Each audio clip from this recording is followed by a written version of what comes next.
The franchise and transition tag window has opened up in the NFL. It's going to run until March 3rd at 4 p.m. Just two players, though, were tagged last year, that being Bengals wide receiver T. Higgins and Chiefs guard Trey Smith. And the Bills, they haven't even used the tag since 2016 with Cordy Glenn.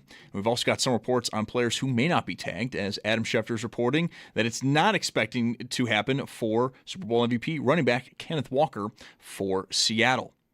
Over to the Olympics, just one more qualifying game today in men's hockey. It's starting in the next few minutes as Sweden and Rasmus Dahlin will take on Latvia to see who will face off against the United States tomorrow just after 3. We do have the other quarterfinal games, though, all set up. It's 3 other matchups, all tomorrow. Slovakia versus Germany at 6:10 in the morning. Canada goes up against Czechia at 10:40. Then at 12:10, Finland will take on Switzerland. And your current medal count does see Norway in front with 30, Italy in second with 24, and the United States in third with 20. Norway does still hold that lead in the gold medals as well, now with 13.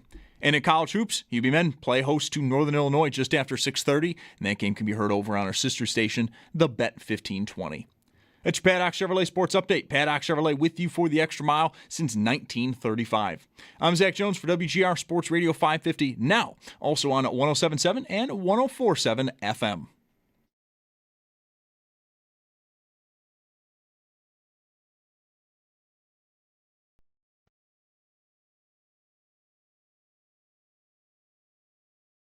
It's Mike Schopp and the Bulldog.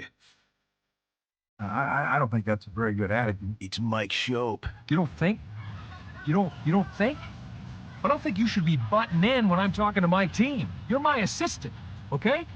You're supposed to back me up and go get me juice boxes when I tell you. Now go get me a juice box. You know who you're talking to? It's the Bulldog. I'm talking to the juice box guy. You're crazy. I'm not crazy. I'm just thirsty. Why don't you go to hell? No, you go to hell. While you're there, why don't you grab me a juice box? I'm no juice box boy, I'll tell you that. Yes, you are. No, I'm not. Yes, you It's are. Mike I'm not. Schopp Yes, you and the are. Bulldog on WGR Sports Radio 550. Well, I'll be the first to say welcome back to the show, Cordy Glenn, after a multi-year absence. Interesting to hear his name again. So McDermott never used, or McDermott/Bean never used the tags once, I guess? I guess that's right, yeah. Because that would have preceded... He's traded to Cincinnati in the first leg of the Josh Allen trade. Yeah, 18. But that's after the franchise tag was used by some other regime. So 16 earlier. I'm hearing. All right. So yeah, I guess that means that they've never used it, which I didn't. I haven't thought about, but that tracks. Do you want to use it? Are you sort of bored by not using it? Do you want to use it on somebody? No, not really at all. No. Bad business? I don't know if it's bad business. I just don't. There's no Who would one. it be? Right. That's the point. I don't feel like there's someone that I'm, oh no, I'm going to lose your name here. And the only way I can hang on to your name here is to franchise tag you. I don't think that guy's on the Bills roster. Yeah, I'm not even sure who it would be. Matt Milano's maybe the most accomplished player that they have had the rights to, who's about to become a free agent. But I wouldn't want to do that. That number is probably astronomical.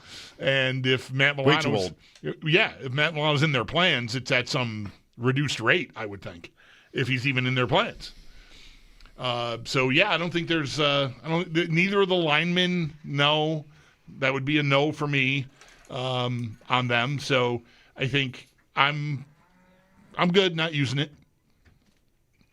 Well, Tuesdays at 3 Eastern normally is when it's time for reverse AFC power rankings. Mm-hmm. But is there any news at all to react to from a week ago? Kenneth Walker of the Seahawks being available or potentially available in free agency is not enough where we would forecast, we would handicap the chances of a running back going to AFC teams and see if it ended up in a different order. Like, I don't think so. How far down? With all due respect to the power rankings and the whole exercise, I don't think we have enough to go with. How? Well, there was a lot of news about one AFC team and an AFC East team at that yesterday. But how high, am I doing it right, were the Dolphins in last week's reverse AFC? You have a better angle. Oh, that's so far away. 13? Yeah, I see them at 13.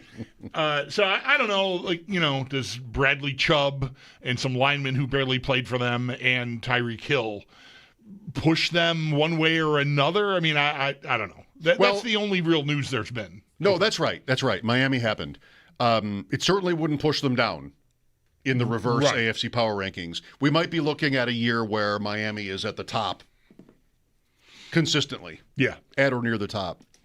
Yeah, if we get wind of the idea that they are indeed going to go with, like, say, Quinn Ewers as their quarterback or something, it's just going to be like they're trying to win 2 games. Unless he's good, and then there goes that. He's not good. Good enough to win 6. He's not going to be good. Fine. I feel comfortable about that. I don't think we need to rank teams in order, but I do think it's a beginning of an interesting – this is not something you haven't heard already. I think it's the beginning of an interesting and different offseason for how many teams qualify as the team to beat in the AFC. How many teams could be called the team to beat in the AFC? I'll give you, a start here. New England has to count. Yes. Because they just won the AFC. I agree. And I think Denver has to count because they were the top seed in the conference. Okay. So, and their quarterbacks are young. And those are 2 new teams to that status. A year ago, we never would have said them in this if we had this conversation. And nor would I have been eager to mention Jacksonville. Well, but I thought I thought the Bills and they were the 2 best teams in the AFC going into the playoffs. You might still think that. I still do kind of think that. Nothing really disproved that. So Jacksonville, to me, is still a team that I would consider in that same group, and they weren't a team I was thinking about in that way last year. The most complimentary I think you ever hear me get about Jacksonville in years past was, well, they might get they could get the top seed because they're in such a crappy division. And that's not I think they're so good, but they could win 13 games because they play some lousy teams twice. But even that's changed a little bit with Houston's emergence and whatever. I think Jacksonville has elevated, in my view. Well, then what about the Bills? They're also the same. And then you get to those are the newcomers, and I don't know if I'm leaving anybody out. Houston? I don't feel Houston because I think Jacksonville is a more well-rounded team. It's one of the reasons why I wasn't that fearful of Houston. I suspected that their offense would not function that well in the playoffs, and they were a joke. So you wouldn't even be tempted in the slightest to bet Houston to win the AFC next year? Are they too far away? You can tell me what the number is and the bet. I think they'll be behind Jacksonville in the odds. Well, all right, we'll keep going. So, but I might think they're not eliminated. They certainly have a chance, but I like Jacksonville more, and I'm not ready to say everybody who was half decent last year is contender status. We already got 3 newcomers. I don't know that I have room for any more if you want to then consider the usuals. Well, right? I do. Right? So I would. Even Cincinnati? Team to beat. Close. But I think they're dangerous. I consider Baltimore, Kansas City, Buffalo still in that on that level. So, and I'm not sure if Cincinnati is. I think the Chiefs have to rate. It's kind of weird if they don't. Mm-hmm. You'd have to include Kansas City, right? Yes. Are the Ravens the Chiefs too? Are they the same thing? Yes. Almost? Yes. They're the Chiefs without the hardware. They're more like the Bills. But if I'm including the Bills with a new coach, I'm including the Ravens with a new coach. Somebody in that division is playing home games in the playoffs, or at least one. So Baltimore would be the favorite. Yep. And then Houston or Cincinnati. Well, if you include both Houston and Cincinnati, we're at half the teams. Mm-hmm. I mean, that's a lot. That is a lot. If half the teams in the AFC, without even mentioning the Chargers yet, could actually qualify as the team to beat, what do we have? We have a whole different, landscape than we're used That's right. to. I think LA is interesting for this. I think with the coaching staff adds, I'm very interested to see what Mike McDaniel can do with an offense that had been piloted by Greg Roman with Justin Herbert. It might be the wrong time to settle in on a Justin Herbert's never going to do it take because of how this year went. They were decent, but they were so meek in the playoffs that you might be inclined to sort of ding them harder for that than maybe you should. I don't want to put them in this. How many teams have we got? 6, is it? Or is it 8? Well, it's somewhere between 6 and 8. I don't want to put them on the level with Denver because if Denver, with the young quarterback and with the coach and everything, if they had LA's year and weren't the 1 seed, I wouldn't put them there. But you know who the division favorite is? It's still the Chiefs, right? LA. Oh, it is LA, really? Yes. I did not know that. They're the betting favorite. No, I didn't. We did this with Sam the other day. Yeah. And LA and Kansas City were at least tied. That was Friday. It's a long time. So You're carrying a bag now. You're driving a minivan. Things are very different for you. But, yes, I think LA was, what he said was the favorite. Okay. Well. Did I go too far? Right there with the bag and the... I don't know what the hell the minivan blast was about. I'm going to be driving out of here. And the car roulette, it's a car roulette that's going on at my house because my truck is in the shop and is going to be in the shop for still another few days is preposterous. My wife works overnights. I had her car. She's going to work before I get home tonight. Owen was here working late with Brad. So I came here in her car, prepared for her to take his car to work, and then realized he could just bring her car home so she could drive her car to work and I'll drive Owen's car home. I have a bag. Did you get all that? But there's no minivan in the picture. I don't know what the hell that was. Did minivans garner some reputation on the level that all the car makers decided to sort of tweak their minivans to make them something you would not call a minivan anymore? What am I driving compared with a minivan?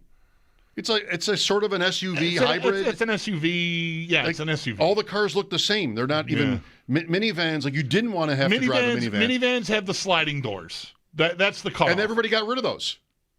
I still even see the make of the minivan we had, which was the worst vehicle by miles we ever owned. Not because it was a minivan. Okay, back to because Justin the Herbert. doors kept falling off. Anyways, back to Justin Herbert. Literally the doors would fall off of this thing. Safe for the kids in their car seats. Anyways, I don't care about the betting odds. I'm not putting LA there. Denver was the one. I'm gonna include them. Maybe you want to replace them with LA, and we can argue about that for 3 hours today. I don't know, but I'm not inclined to go there. But I am curious about them with McDaniel running that offense. I don't want to argue about it today because it's still way too early to know really enough of who these teams are going to be. The thing about the Chargers is there's two things about if these are even different. There's two things about them as a futures play that I like. One is everybody continues every year. It adds to it to be the type to be like, oh, well, you can never trust them. Right? And that happened again. Right? You can never trust the Chargers, which means maybe you should. At some point, maybe you're going to be wrong about that. Yes, and I love bets like that. It says I'm the guy that has never drafted Derrick Henry. Right? I mean, how I somehow am still here. Because he's going to fall off a cliff one of these years. I'm literally You're going to be right someday. Don't give up now. Podcast about fantasy football every week tonight, 7:30.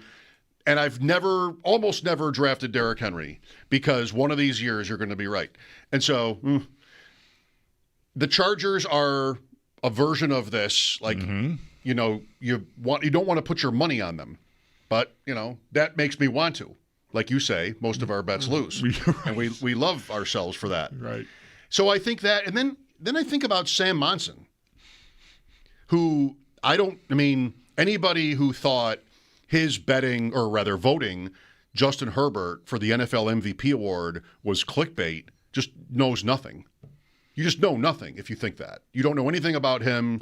You're just sort of like, oh, I don't agree with that, so that must be, He's just trying to get me mad. He's just trying to get me mad. Yeah. Like, you just leave the room if you thought that. I think it was a conscientious choice by Sam, who looked at Herbert's year. I'm sure there were a lot of numbers involved too, which I don't mean condescendingly at all. Mm-hmm. And he lost his 2 starting tackles, like almost for the whole year. Yeah. And they still made the playoffs with Denver, even with Kansas City, if you want. It was competitive, and they made it. And their defense was fine, but wasn't why they were winning. Their schedule wasn't why they were winning. Like, he still did that, which is almost by itself enough for me to think that, you know what, you got to respect Justin Herbert. Well, yeah, getting the tackles back with the coaching change on the offensive side of the ball. Harbaugh's still there, and that is certainly not something to deter you from backing the Chargers, in my opinion. He's gotten really good results everywhere he's coached. So the tackles are, when you said there were 2 things, I thought the second was going to be those dudes will be back. Yeah. Which should really, they were maybe, they're a strength of the team. Like Slater and all are 2 of the best tackles in the league, I think. So that's a big loss. Like, a lot of teams you'd be like, well, you should be able to overcome that. Or maybe one of them. 2 of them is tough. But 2 guys that are that level player, I think is tough to, the fallback, the gap between the backups is going to be pretty big, I think. Well, you don't care about the betting odds. I guess you're entitled to not care about the odds, but I think they're in the conversation. I think if the exercise is how many teams could reasonably be called the team to beat in the AFC, at worst, they're on the fringe. I need to leave someone on the fringe, and they haven't really won anything yet. So to me, like Denver I'm respecting Denver because they earned the 1 seed. It may end up being that the Chargers are better than them this year. They pass them this year. We'll see what the Chiefs do. But sitting here today, I would put Denver, if we were doing reverse AFC power rankings, which of course we are not doing. No, we're not. We can't. I would be in favor of Denver being lower than the Chargers. Which is better. Right. Thank you. LA beat them in the game that mattered. In the other meeting, they started Trey Lance. Right. Okay. Well, we could do whatever we want with this. Like, rank these teams. Oh, dare I say it? Well, it's like maybe not in reverse order. Is every team that made the playoffs last year the team to beat in the AFC? Because that's Pittsburgh. That's where. All right. So aside from them, we're in danger of having the entire playoff field as the team to beat. Is that not reasonable? I can't live in a world where that's the case. I don't. Well, all right. So you're taking the Chargers out, and they were the 7, right? They were the 7. So they were the last team in. And we're leaving Pittsburgh out, which was the 4, right? And got blasted by a Houston team you also don't like. No, for this at all. No, right? I just think, like, whatever it's worth to put a number on how many teams are the team to beat, this year changed the game for this. For sure. You might be able to argue for almost half the teams or more. I don't know, like a team, say Pittsburgh or whoever, who's like after Pittsburgh on a list like this, Indianapolis. Mm-hmm. Yeah. Might be next. A couple of teams could also do something that we have no idea how to expect it that would enter them into the conversation as well. But I think there's almost no way 6 or 7 or 8 of these teams, or 9, because I think we named, including the Bengals, it's 9, without the Steelers, are in the conversation.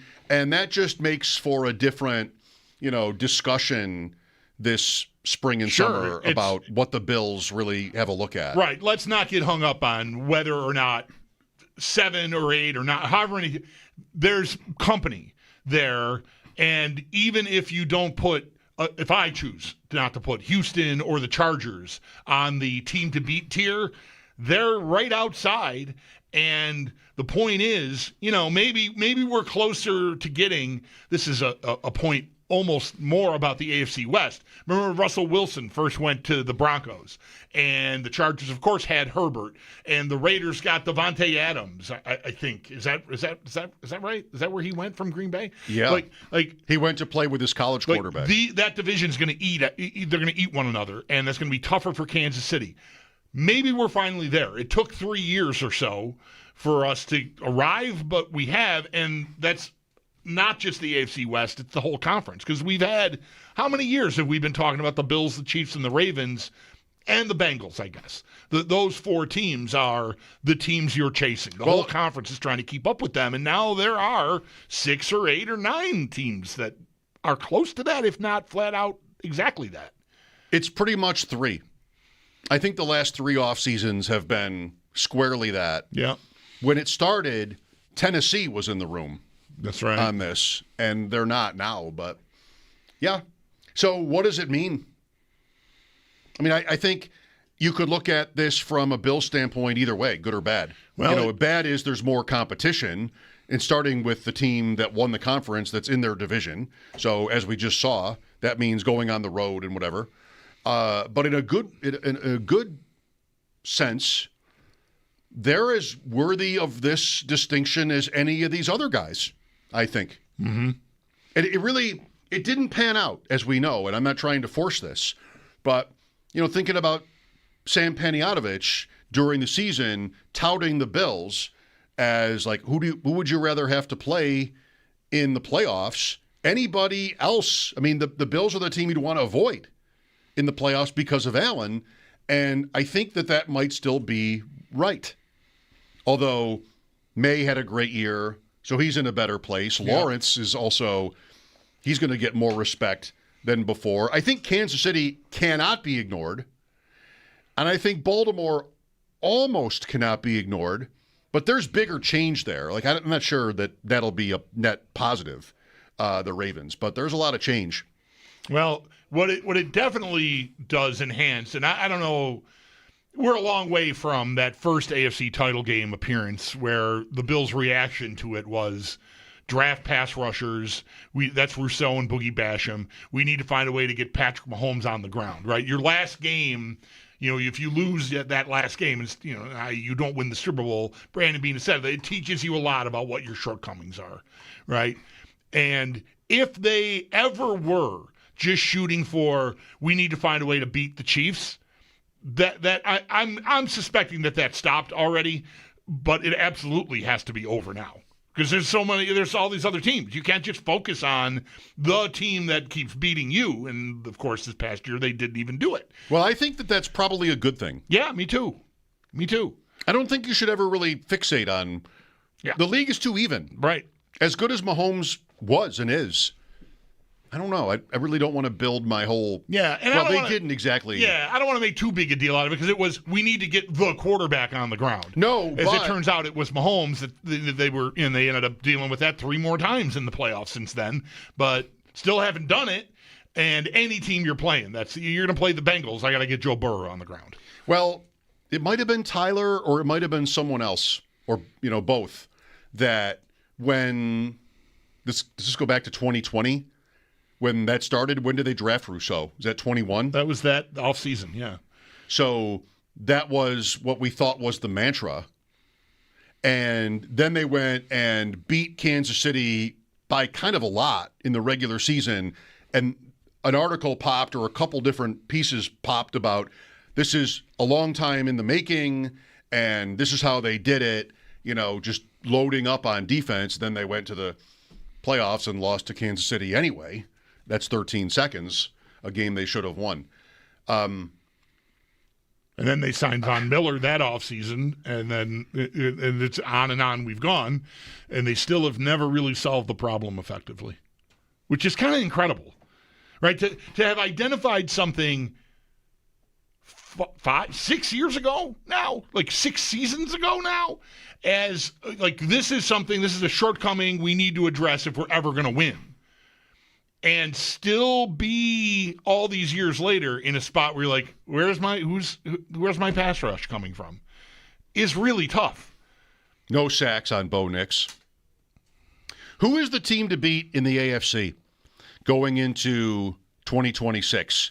How much could change between now and week 1 in this area, too? Like, some wide receivers are going to fly around the draft.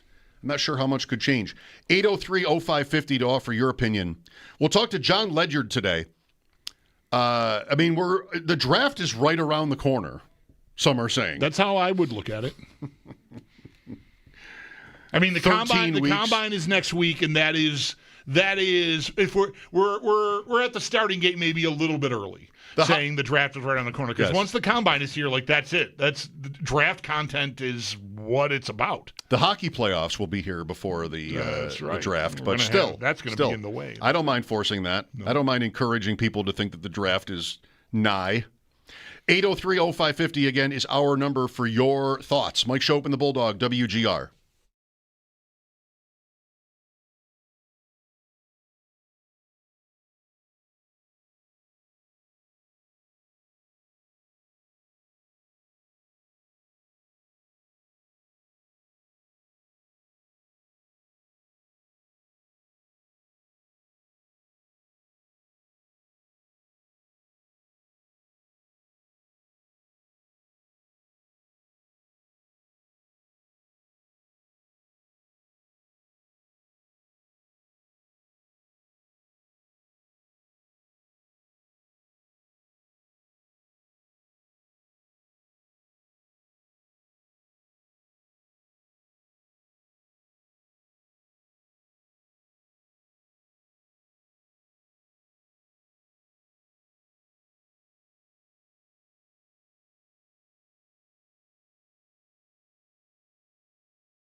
I think Bradley Chubb was still productive last year. The sack numbers don't jump out to you, but 8.5 sacks is still a pretty decent season. It's not for somebody with a $31 million cap hit this year, but it's a decent season considering he was double-teamed on, I think, like 26% of his rushes. Like, every other Dolphins player was allergic to the quarterback until, like, week 9.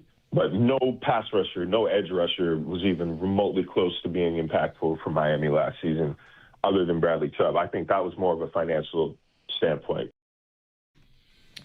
Marcel Louis-Jacques, ESPN. The Dolphins, a little bit of a purge yesterday.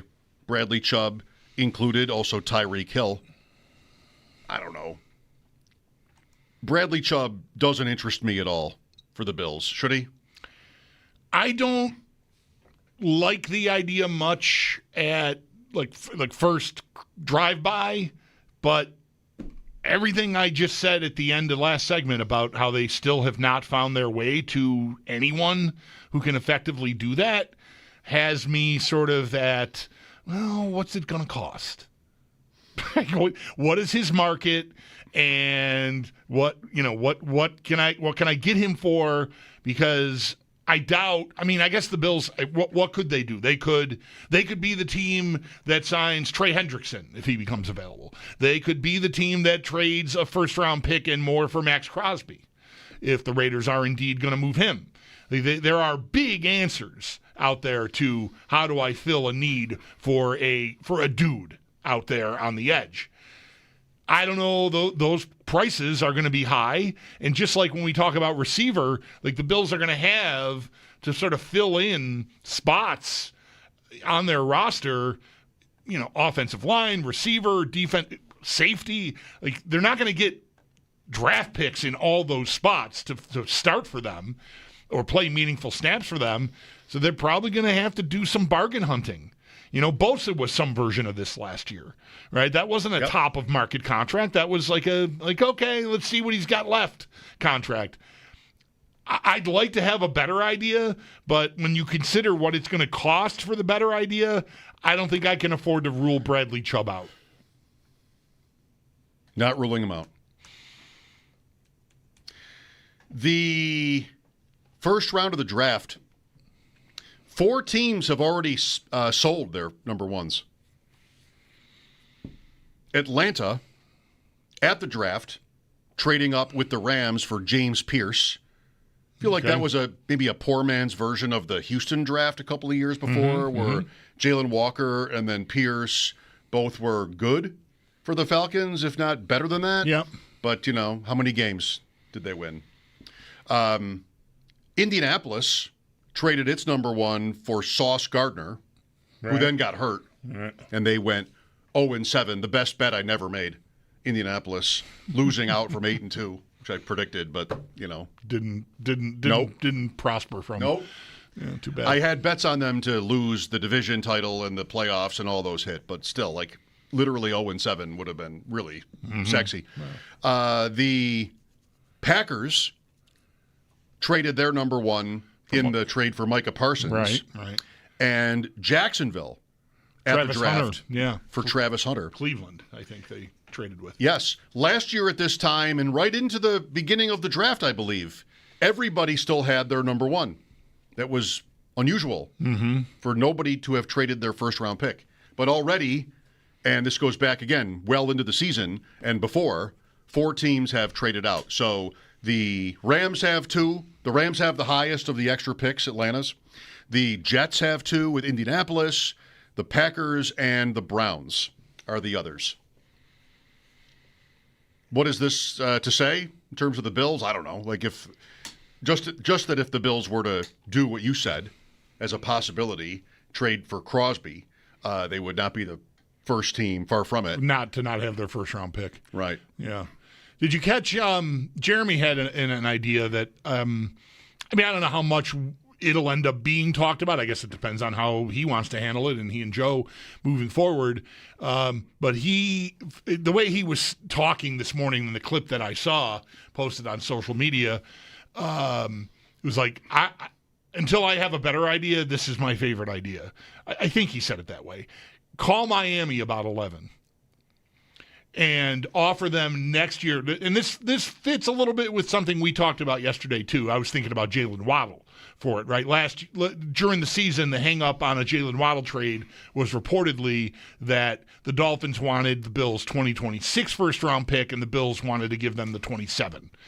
And now with Miami clearing the decks and kind of starting over, there not being a rich quarterback draft at hand here, while they have obviously a pretty big need at the position, get yourself an extra 27 first-round pick, Miami, and then you can move around the board. Maybe if you end up being so bad that you have first overall, it doesn't matter. But if you're fifth overall and you've got an extra first, maybe you can maneuver and get a guy next year.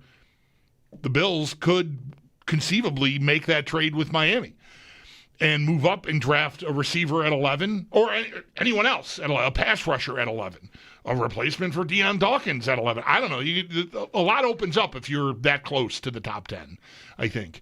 So, and I don't know that is specifically for Jalen Waddle anymore, or if it's just, I just want to trade with you because you should be stockpiling ones next year, and I'm going to help you do that.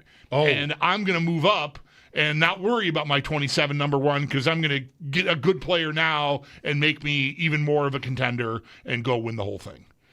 That's a pretty good ending right there. So I want to trade 26 plus for 11? Yeah. That's almost exactly what Kansas City did with the Bills in 2017. They went from 27 to 10. Mm-hmm. But that flopped. I didn't look up what else was included there. Like what else did the Bills get for that? We know they got 27 and they got next year's one. There was a 4. So it changed hands. Maybe that's I think I think maybe that's realistic. If you have the appetite to give up a 1. Well, I definitely don't want to do this now.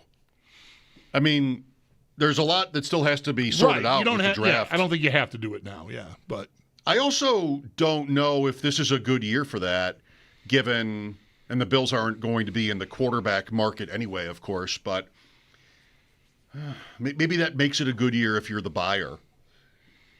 How much is up there that is really that much better than what you would otherwise get?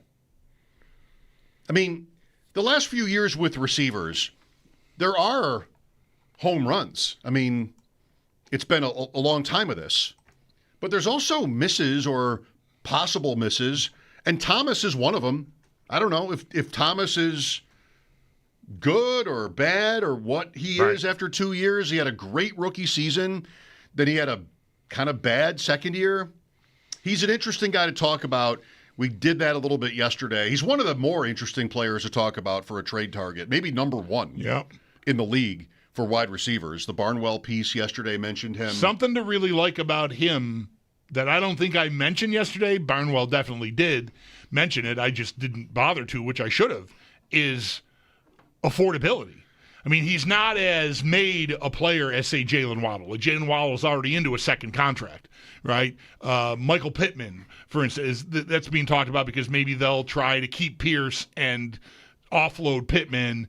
And there was a big contract there. If they just cut him, then you're on your own there. But still, probably going to cost more than Brian Thomas's year 3 and year 4 of his rookie contracts. Like you have 2 years of, if he is your number 1 receiver, you're really getting away with paying him, his rookie contract. It's not till 3 years from now. Well, 2 years from now. I mean, you got to make the commitment, but you wouldn't be paying him big money until that 5th-year option even, which is pretty enticing, I think, considering, again, the Bills' cap situation. That could make him a more appealing trade target than Waddle. I think Waddle's the better player, the more proven player, but it's going to cost you, big money plus the asset. Whereas Thomas is going to cost you big money. It's going to cost you the asset, but you don't have to pay him yet. Here's Lewis with us. Hello, Lewis. Hey, how you doing, guys? Good.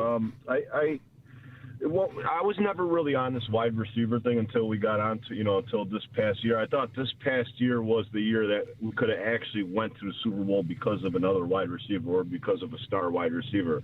But I don't want to go into the draft thinking that we have to get a wide receiver in the draft, because that could lead to 2 or 3 more years to where we have to wait for this guy to develop. They don't always develop right away.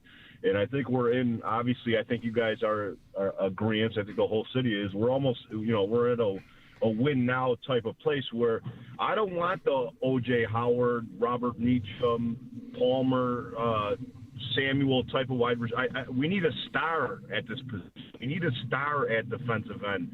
We don't need a Bosa that is getting injured every once in a while. At some positions, at some time, we're going to have to get stars at all these positions. A team like Kansas City had a Kelsey to add a rookie receiver with, or had a Chris Jones to add a defensive end or a defensive back that they would draft later in the draft. We are in win now mode, and we have to do this with a rookie coach. Yeah, okay. I don't know how you do both. Maybe there's a way to do both of those things, receiver and defensive end, established, quote, star players.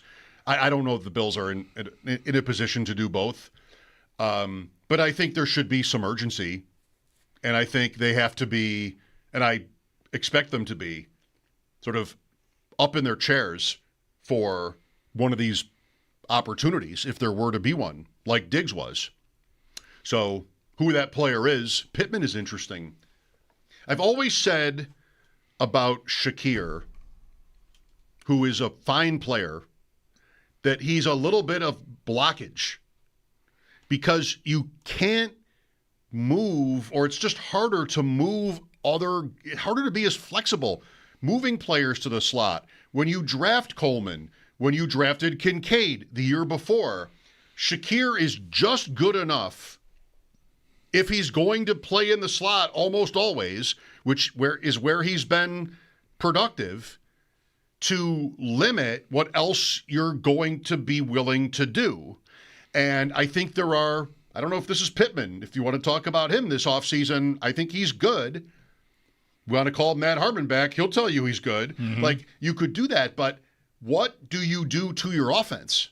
I mean, is Shakir even possibly an example of what Joe Brady, for the pure optimist listening, wasn't able to change about the Bills because Sean McDermott was his boss? I just don't think so. So he is just good enough to be productive and fine, but I can't do other things. I can't even be, just in a certain general sense, more unpredictable as an offense, because he is going to play in that position, and that's not going anywhere. I mean, they really almost never varied from that, right? So there's certain things I can't do, and that doesn't mean you cut Shakir or anything, but it's what they signed up for when, they wanted to establish him. He was good value as a draft pick, all these things. And now they paid him. Now they paid him, but then they draft Coleman and tell you he can't play in the slot, which is probably where he should have been from day one. Enough people say that for me to think I can say it too. So where does that leave them? I mean, if you want an X receiver that's a star, who are we talking about? CeeDee Lamb? I mean, who are we talking about that's like gettable? It's not free agency. Right, and he largely plays in the slot in Dallas. Well, that's right. Too. Never mind. Yeah. Bad name. So does St. Brown. I mean, thinking of the best receivers in the game, and you're not going to get one of them. Right. But what actually are you planning to do? I think that has to be the draft. I think that the best way, your best odds for the price at fixing that is in the draft. And, if you're picking at 26, well, you know how that goes. You're maybe getting wide receiver 5 or 6. And Coleman was wide receiver 8 or 9. So that's 8 at pick 33. That's where we can circle back to where I started this segment about Jared's idea, trading up to 11. Like, that depends on, like, how much do you like I don't know how high Tyson or Tate are going to go. Those are the first two receivers off the board. And I don't even know if one of them is lasting to 11. I would think maybe Mekhi Lemon would be there then. But then you're, okay, well, how much do you prefer him over, say, Casey Concepcion, who you probably don't have to go that high to get?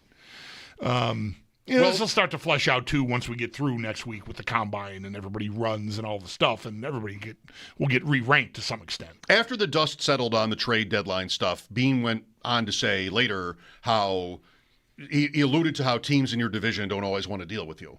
And I don't know if he meant the Dolphins or the Jets. Yeah. But that is still true. If the Dolphins want to rebuild, like maybe they make a trade like that, but maybe they don't. And I know I don't want to do it now. Not before the combine. No, sure, yeah. No, I'm not eager to do it. It's an idea, that's sort of out there on the horizon for the next, 8 weeks. It is. Thank you, Lewis. Mike Schopp and the Bulldog here. By the way, not only might you be listening to WGR Sports Radio 550, but also you can find us on 107.7 and 104.7 FM.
I was thinking about Tyler Dunn this morning. I probably could have told him that. Yeah, maybe you just did. Maybe. I don't know what he's up to today, but you know about his, I know you do, his shopping cart fixation. Oh, sure. Yeah. He's so right. Oh, yeah. I mean, no one's ever been more right about anything. That when you see a random empty shopping cart in the parking lot, that should be a capital offense, leaving that there. Instead of, I mean, now they even literally have places in the parking lot where you can put the cart, and that's still not something those people are willing to bother with. I think so much of Tyler's stance on this that when it's convenient, and by convenient I mean like when there's not, a half an inch of snow or slush on the ground, I will, because it's not that far, like the Dash's parking lot is not that big. And so... No, it's tough. I will take the cart back in rather than leave it in the little hut that's in the middle of the parking lot. Again, when the weather permits it. When it's too tough to drag it through the snow, I'll just leave it in there and, tough luck for the guy that, the guy's got to work too, or girl, collecting the carts. But I like to take it right back into the store. Or if I see someone that I'm walking past... Yeah, you ask for it. Like, hey, I'll take that. And then when someone did that for me on Saturday, my smile might have blinded the guy. I'm thinking of the Dashes on Colvin, that parking lot. But that one's really on tight. Hurdle is bigger than that. Bigger, that's right. Yeah. But it's not enough. And I'm sorry we don't have another 20 minutes in this segment to talk about this. It's not enough to just put it in that little cart cabana area. You got to put it all the way in there. Right.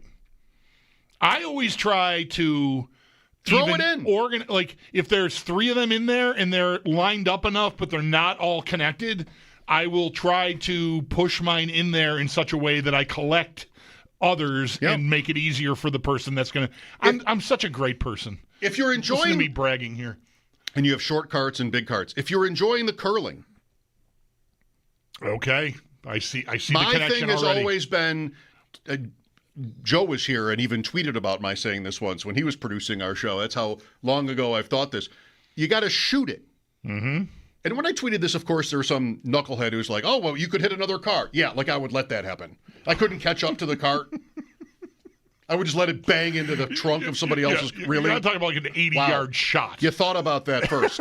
Think first. No, you sort of curling shot it in. And then, you adjust if need be. But you want to get it all the way back there. Yeah. If you can, or at least some distance back there. That's important. It's not enough to just put it in that little slot. You got to put it all the way in. Yeah, I agree. Thank you. That was a PGA Tour commercial some years ago. Oh, you really? Remember I thought that? it was original. These guys are good. Someone, I don't know who, which famous golfer at the time. Me?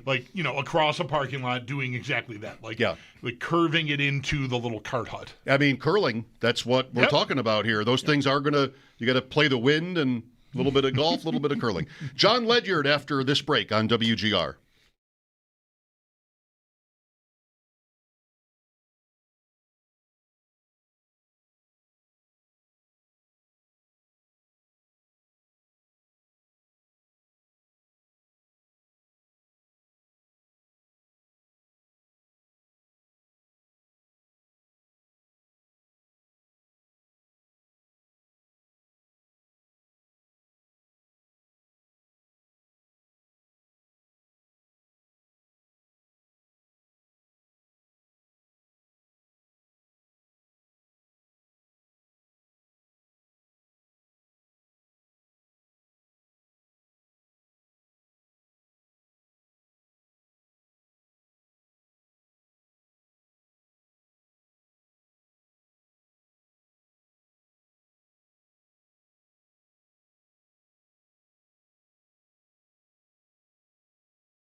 And transition tag window has opened up in the NFL. It's going to run now until March 3rd at 4 p.m. And last year, just 2 players ultimately were tagged, Bengals wide receiver T. Higgins and Chiefs guard Trey Smith. And the last time the Bills even used the tag was all the way back in 2016 with Cordy Glenn. We do already have some reports of players who will not be getting tagged, or at least are not expected to. This according from Adam Schefter. Super Bowl MVP running back Kenneth Walker for Seattle, not expected to be tagged as he potentially could hit the open market. Well, over to the Olympics, Team Sweden and Rasmus Dahlin currently up on Latvia 2-0 as that game gets going in the second period. The winner will take on the United States tomorrow just after 3. And your other 3 quarterfinal matchups all tomorrow. See Slovakia versus Germany at 6:10 in the morning. Canada goes up against Czechia at 10:40. Then at 12:10, Finland takes on Switzerland. And your current medal count does see Norway well in front with 30, Italy in second with 24, and the United States in third with 21. Norway also has the lead in gold medals achieved with 14. Then in college hoops tonight, UB men, they play host to Northern Illinois just after 6:30. That game can be heard over on our sister station, the Bet 1520. That's your Paddock Chevrolet Sports Update. Paddock Chevrolet with you for the extra mile since 1935. I'm Zach Jones for WGR Sports Radio 550, now also on 107.7 and 104.7 FM.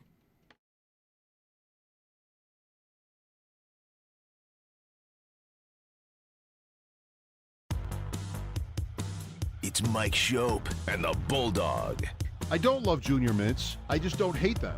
I don't understand why they are treated like second-class candy. It's Mike Schopp and the Bulldog.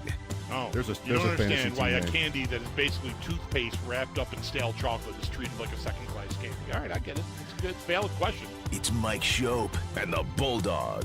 Is there a time to change? You know, the 3 teams I've drafted this year, second-class candy is pretty good. On WGR Sports Radio 550. I mean, I have heard that clip more times than the number of junior mints I've eaten in my life. And I don't mean boxes. I mean literally the pieces. Mm-hmm. Yep. The individual candies. Yeah. Yeah. How many are in a box? 100? You wouldn't know because I wouldn't know. I don't go to movies and you hate them. All I've ever had of junior mints were the little fun-sized boxes at Halloween when I was a kid, and I tried them and went, this is horrible. Second class. Who wants to eat this? This is supposed to be fun. This is supposed to be candy. It's supposed to be candy. Yeah, make it count. Candy. It's like you heard there. It's toothpaste. It's not really going to work for me. When you're eating candy, you got to make it count. I never eat candy. I got a mint problem. Ever. I'm not a big mint guy. With us now on the West Her Hotline is John Ledyard, listening carefully, I'm sure, to our conversation about whether Bulldog likes mint candies. He's like, boy, well, you guys haven't called me in a while. I miss you. I miss this show. John. Yeah. I miss these hits. Welcome back, John. Welcome back. Well, it's always good to talk with you guys. I will leave my opinion on mints out of it in fear of angering the host. Please, I mean, don't hold back. If there's something important you want to throw in, you should. I'm just saying, if I wanted a mint flavor in my mouth, I would just eat my toothpaste. There you go. I think you and I are probably pretty closely aligned on this. Yep. All right. And all I'm here to say is just be nice. Be kind. That's all I'm here to say. Oh, wow. All right, John. So here's to, I guess, draft season. If we're at a point, can you call it draft season before the combine? I think you can. Yeah, I think you can. I think that's fair. Because the Senior Bowl, it's a shrine game. You know, that's right. I think you can. Yeah. So a couple of thoughts from you, if you would, on what kind of year this is likely to be in terms of the draft. It seems like so far, and I'm still working my way through the class and the tape and the evaluation and stuff, but it seems like so far we don't have a whole lot of guys that everybody would just say, oh, yeah, these are obviously elite players in the class. There's a couple of guys I think are elite, but I don't think there's like a big consensus group at the top. But as I'm working my way through the class, I kind of think like edge defender, linebacker, safety, corner almost always has that. Like the defensive positions, I don't know that this is the year. Defensive tackle is probably a different conversation, but I think the defensive position groups have a decent amount of depth, and maybe there's not like a ton of stars, but I think we have some pretty high. So I think it's actually a decent defensive class, which, you know, I think last year was probably on the lower end for defense. So decent defensive class, really just a tough class on the offensive line, really tough class at quarterback. Those are obviously pretty premier positions. Wide receivers, solid, but there's some question marks, I think, with the guys at the top, like with Tyson's health, I think, specifically, and some of those. So there's going to be some of those. I don't think we have like a tight end that's like, oh, this guy's clearly elite or anything like that. So, that's probably where, in the running back depth being bad, like it's probably offensively, which obviously for fantasy purposes gets a lot of buzz, and doesn't have that buzz this year. So maybe that's why people are saying it's a down class. I'm just sort of chuckling as you're saying about last year's class maybe not being a great defensive class, and the Bills went defense like pick 1, pick 2, pick 3, pick 4. I'll stop because I don't remember pick 5 might have been the tight end. I don't even know. But like, wow, they leaned into it, and they at least looked like a hit on Deion Walker in the 4th round, who had a nice rookie season, and we'll see about Hairston, the first pick, but everybody else was sort of uneven because of injury, and even Hairston was uneven because of injury.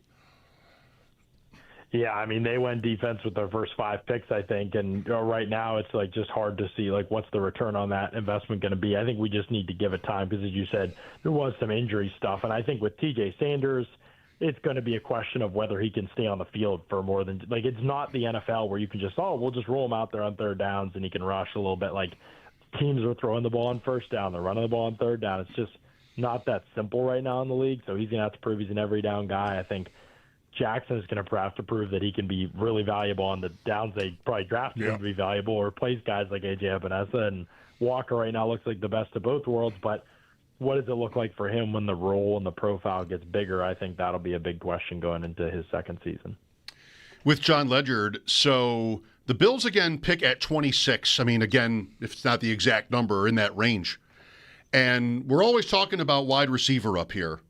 And it seems like it might be as different as years can be. Like there's just the one quarterback maybe this year in the 1st round, for example. But at 26, are we talking about wide receiver 5? Is this like 2 years ago where the Bills traded down, ended up with Keon Coleman at pick 33, that was wide receiver 8 in that class already by the first pick of the 2nd round? Mm-hmm. And maybe it's a year or two, John, where instead of doing something like that, you might be more content to wait until day 2 or even day 3. What does the wide receiver landscape look like to you? I think it is currently a decent group. I think the real question will be like, what's the high-end upside for a guy like Carnell Tate and Mekhi Lemon seem like solid players, like good players. Like, do they have high-end upside, or are they like more like what we would, I don't necessarily think of it this way all the time, but like, are they more like what we consider like sporting role or number 2 type of players? Mm-hmm. Are they guys that your offensive system will matter? Like for the Bills, for example, like is Mekhi Lemon that valuable of a player to them when they have a player like Khalil Shakir on their team already? Is that like, okay, we're trying to build our wide receiver room like a basketball like a basketball team, and we need more of a different type of player than Mekhi Lemon's type of player, and or Shakir's type of player. So, Jordan Tyson's the one that if you just like watch the best plays, you're like, oh my gosh, like this guy's the most talented.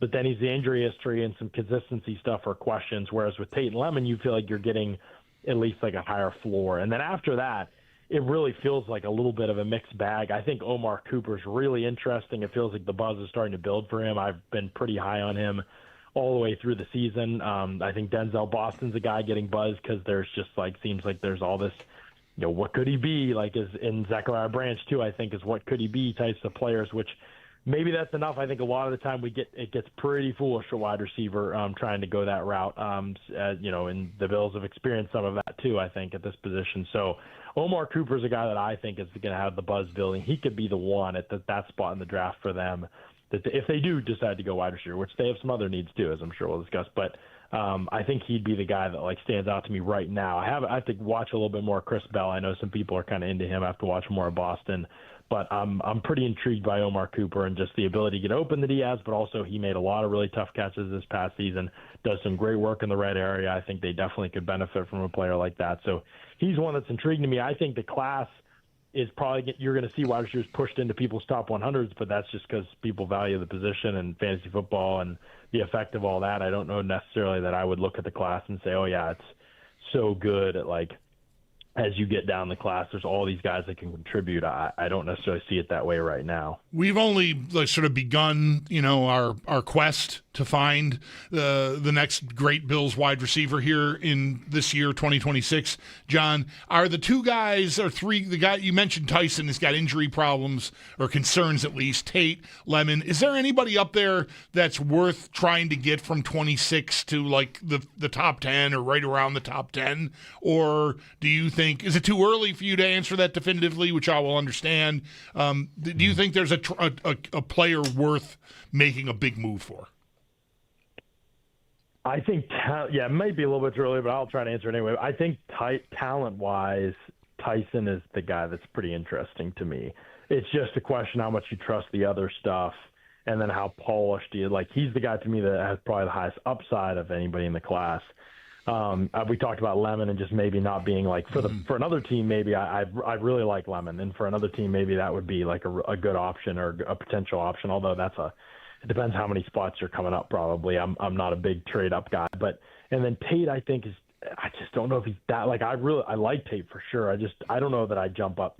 Let's hypothetically say 15 spots for a guy like that in this class, and that's part of the trick of all this, right? Is that you're not necessarily looking at a great free agent group, and you're not necessarily looking at a draft that has a ton of options, especially in the range that the Bills draft in. And so you are sort of looking at, again, at a season, I think, where unless something happens, which just like, let's be honest, like there is a world in which the A.J. Brown conversation happens for a lot of teams this offseason. There's a world in which Nico Collins conversations happen for a lot of teams. That one's pretty under the radar right now. And there's a world in which some of these conversations happen with bigger name receivers. And we'll see where it gets to. But I would imagine if you're one of those players, you'd be looking at Buffalo and saying, you know what? I could get all the targets I want there, and I can play with Josh Allen, and I can play in the prime of his career in a window in which they're trying to win the Super Bowl for an offensive-minded head coach. And I think there's a lot of positives there that I think would add up pretty quickly if a big trade does happen. Nico Collins, ? Eyeballs emoji. Yeah. John? That one's a little under the radar right now, but we'll see. Let's just see what happens this offseason is all I'm saying. I don't know that he's that kind of guy, but I think that there will be intrigue building there. Interesting. And we'll see. Making a note of it for tonight's ADP Chasing episode, free on YouTube, starting at 7:30. With John Ledyard here on WGR 107.7 and 104.7 FM. Is wide receiver as valuable in the league as it was 4 years ago? Is there a fundamentally different league now where maybe that position's value is mitigated slightly or no? John? Don't tell me that the ADP Chasing promo set him off. No, it was FM. He's not on a. He was only prepared to be broadcast on AM radio today. He's thinking I need to triple my asking fee now because of this revelation. This FM talk. I think we've got John back. John, you there? Sorry, we lost you there. Yes. I'm here. Sorry, I was just so excited about the question that apparently you lost me for a second there. But wide receiver's importance. It's a dangerous question to ask me on the radio because I feel very passionate about this. I think more than anything, the position, what valuable at the position has changed. Whereas 10 years ago, even let's say, there was a lot of emphasis on players who play outside the numbers, who could win as a primary X receiver, and who could beat press man coverage. And those things were really, really important, and you needed vertical passing play games. And so guys that could win that way were really, really important. I still think that role is important, but we have seen a different type of receiver become very valuable in the NFL, where the Amon-Ra St. Brown's, Puka Nacua, the guys who can play every single wide receiver position, who can play from condensed formations and reduce splits, right? That's really important. We're playing so much condensed in today's league that it doesn't really, the outside the numbers play isn't as valuable as it once was. Still matters, but it's not as valuable as it once was. So we think we just see, I wouldn't say the position is less important than it was. I think the position's still really important. I think that just the different types of players that can win in today's NFL vary a lot more than they used to at this position, where you have more guys that can win, especially because the middle of the field and the intermediate areas of the field are such an area of emphasis for successful offenses. Guys who are high IQ players who catch the football really well in small spaces and who understand how to read zone coverage. We play in an 80% zone coverage league, and so guys who understand zone and understand how to beat it are now as valuable, if not more valuable, than guys who used to beat press man. Back in the era, we had a lot of that. We just have less of that today's league. So different types of receivers are just way more valuable than they used to be. John Ledgett on the Western Hotline with us for a few more minutes here, taking an initial look here at this year's NFL draft. You mentioned the class at edge and pass rusher, and that is certainly going to be an area that we're going to spend a lot of time on, despite our reputation here at the station for being, just focused on wide receiver. The Bills, I was just saying earlier in our show today, John, that after the 2020 AFC title game loss in Kansas City, the Bills sort of set out on a quest to find ways to get Mahomes / the quarterback on the ground. They drafted Gregory Rousseau and Boogie Basham that year with their first 2 picks. Rousseau is still here on an extension. Basham never really made it. And here we are, right, going into a 6th draft since then. And they still have not found their way to a guy. Right, they've thrown money at it with Von Miller, and that got undone largely by injury.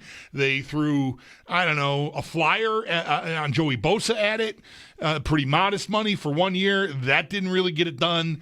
And so I'm back to, I got to find an impact edge player, and I can go shopping in the trade market for Max Crosby or Trey Hendrickson as a free agent maybe if he makes it to market, or I can try to find my way to a guy in the draft.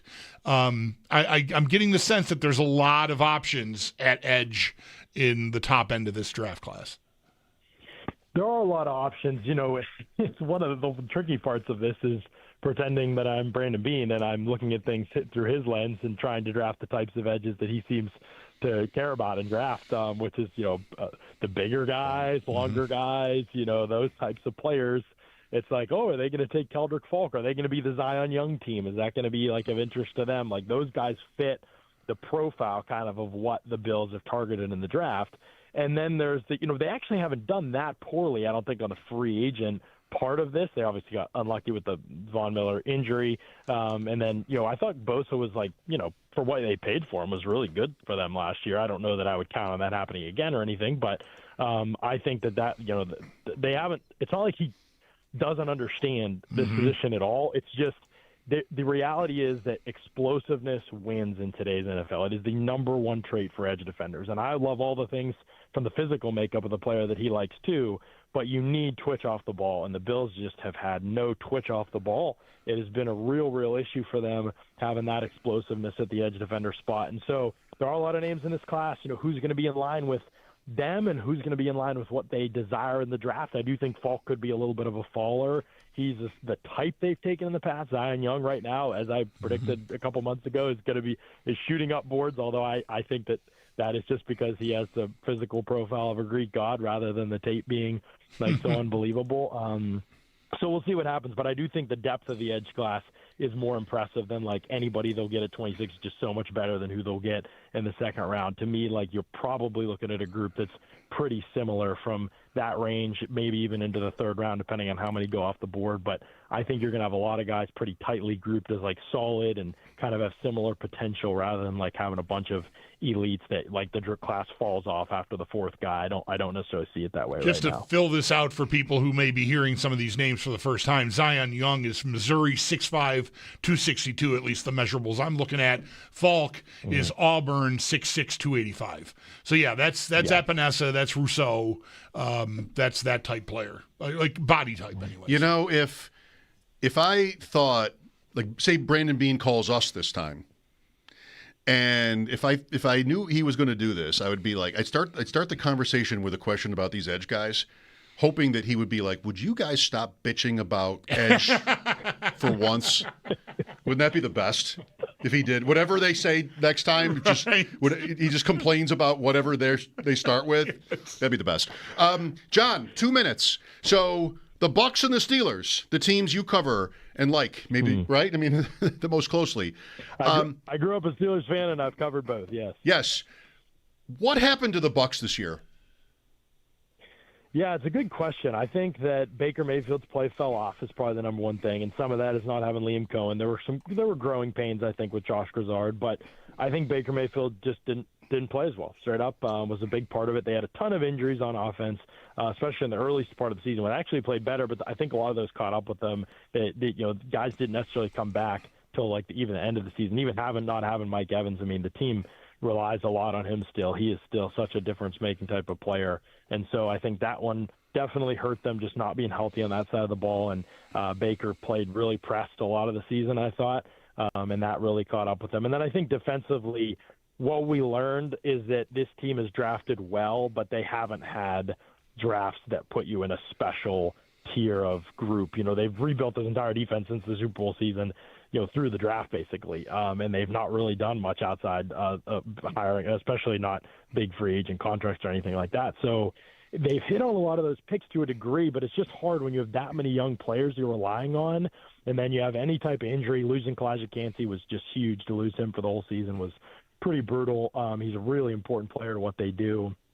And I think a lot of their drafted players played fine, but they just don't have the star potential. They don't have anybody who changes the game, especially in their front defensively. Vita Vea is a great player for what he is, but they don't really have anybody who changes the game from a pass rush, explosive plays behind the line of scrimmage standpoint, down in, down out. And so I think they are going to be one of the players this offseason for Max Crosby, and I think they're going to hope that puts them in a different tier of team than just a bounce-back team next season. That'd be a nice story, but they're trying to compete for Super Bowls, and they need to make some sort of a splash in order to do that. Will there ever be a second Sean Tucker game, the first being game his here game against here? the Bills, right? And then Pittsburgh, John, maybe you look at it through a different lens.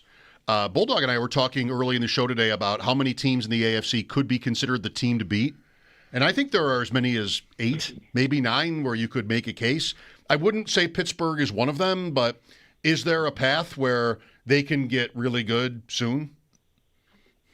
No path to me, unfortunately. I think they just made it's for my opinion. I just think they made totally the wrong hire, and I think they made the wrong organizational direction choice. I'm not sure what you'd consider this direction, just like maxing out a pretty average team. I think, I don't know whether Watt's going to be around. I don't know whether Cam Hayward's going to be around. I think they're still, especially Hayward, one of their best players. Watt's still a really good player. I'm not really sure what it is that they're doing this season, trying to go for it with Aaron Rodgers and hope that the oldest guys in your roster stick around when you kind of desperately need to try something different. I know they don't have a lot of draft options maybe at quarterback, so maybe that's why they're doing it. But to me, this just seems like a really limited ceiling type of a move, and I don't really see how McCarthy profiles as the guy that's going to develop your next young great quarterback. That's not, even if you want to say that he did that with Rodgers, it's been so long since that happened. A lot of the guys he's worked with, Favre, Prescott, Montana, they were already established at that point in time. So I just don't know how they see that as a fit for where they're going as a franchise. Very good, John. Always great to hear that you're going to be on with us. Today, no exception. Thanks for your time. Absolutely. Thank you, guys. Appreciate it. You're welcome. John Ledyard at Ledyard NFL Draft online. Mike Schopp and the Bulldog here. Want to talk draft with us? Sorry, we can't offer you, John, but, we've all heard him together, and maybe you have something to draw on from what he said. 803-0550. Mike Schopp and the Bulldog here. WGR Sports Radio 550 and 107.7 and 104.7 FM.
has opened in the NFL. It's going to run until March 3rd at 4 p.m. And looking to last year, just 2 players ultimately were tagged, that being Bengals wide receiver T. Higgins and Chiefs guard Trey Smith. While for the Bills, the last time they ever used the tag was 2016 with Cordy Glenn. Over to the Olympics, Team Sweden and Rasmus Dahlin are currently up on Latvia 3-1 in the second. The winner is going to take on the United States tomorrow just after 3. And your other 3 quarterfinal matchups also taking place tomorrow are Slovakia and Germany at 6:10, Canada taking on Czechia at 10:40, then at 12:10 Finland. They will go up against Switzerland. Your current medal count does see Norway still in front with 30 medals, Italy in second with 24, and the United States in third with 21. Norway also has the lead in gold medals with 14. Then in college hoops, UB men, they play host to Northern Illinois just after 6:30, and that game can be heard over on our sister station, the Bet 1520. That's Paddock Chevrolet Sports Headlines. Paddock Chevrolet with you for the extra mile since 1935. I'm Zach Jones for WGR Sports Radio 550, now on 107.7 and 104.7 FM.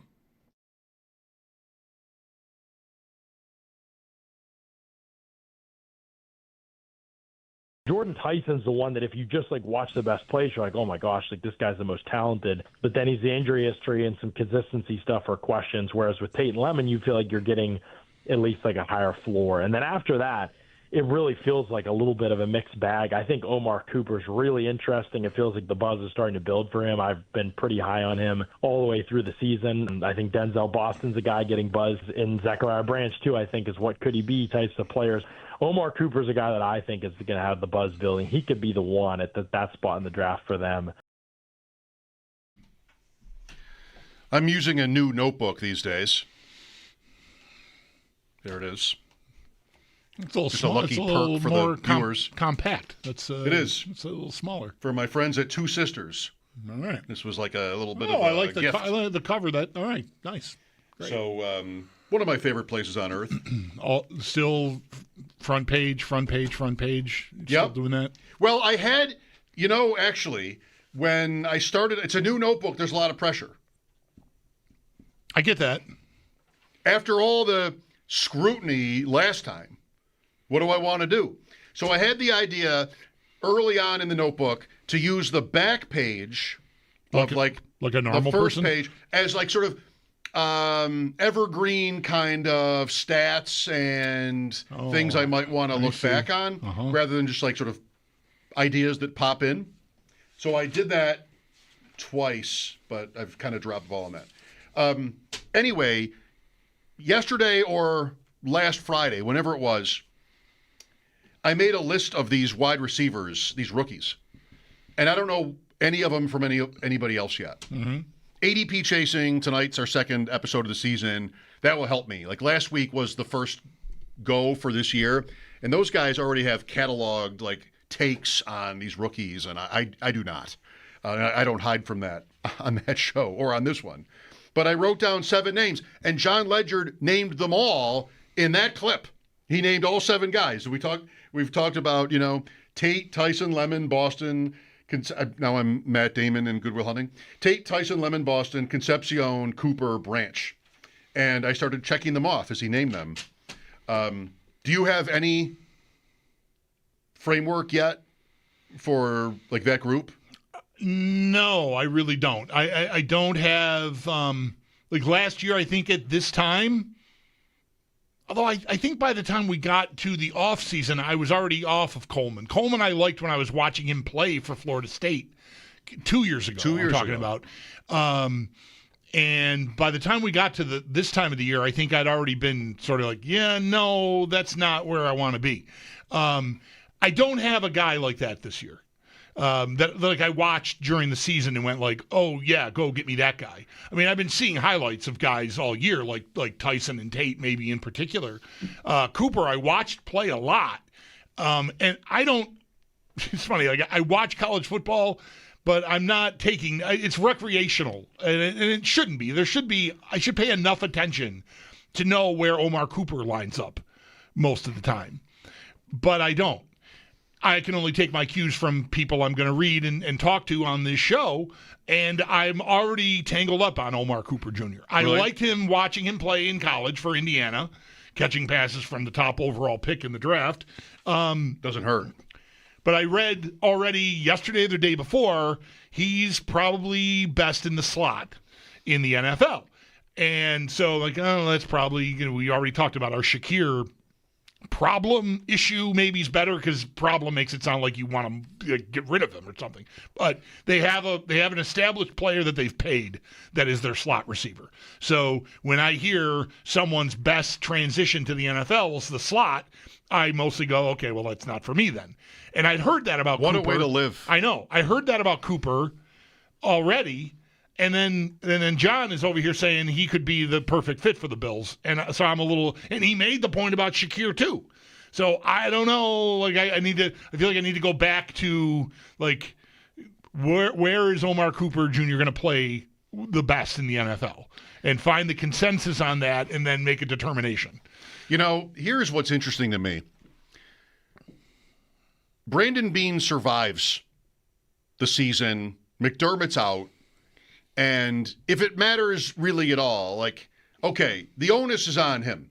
When McDermott was here, I think for the most part, we assumed it was a collaboration and maybe even thought McDermott had as much to do with who they picked as Beane did. That's not true anymore. For a long time, I thought that. In the last 2 years or so, I started to feel like I was wrong to have thought that. Well, nobody's going to think that now. Right.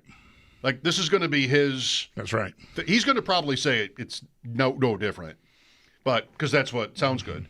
And might even be true. But, like, pressure's on, And I think if he has an ego, which he does, we all do, I think he doesn't really hide his, mostly.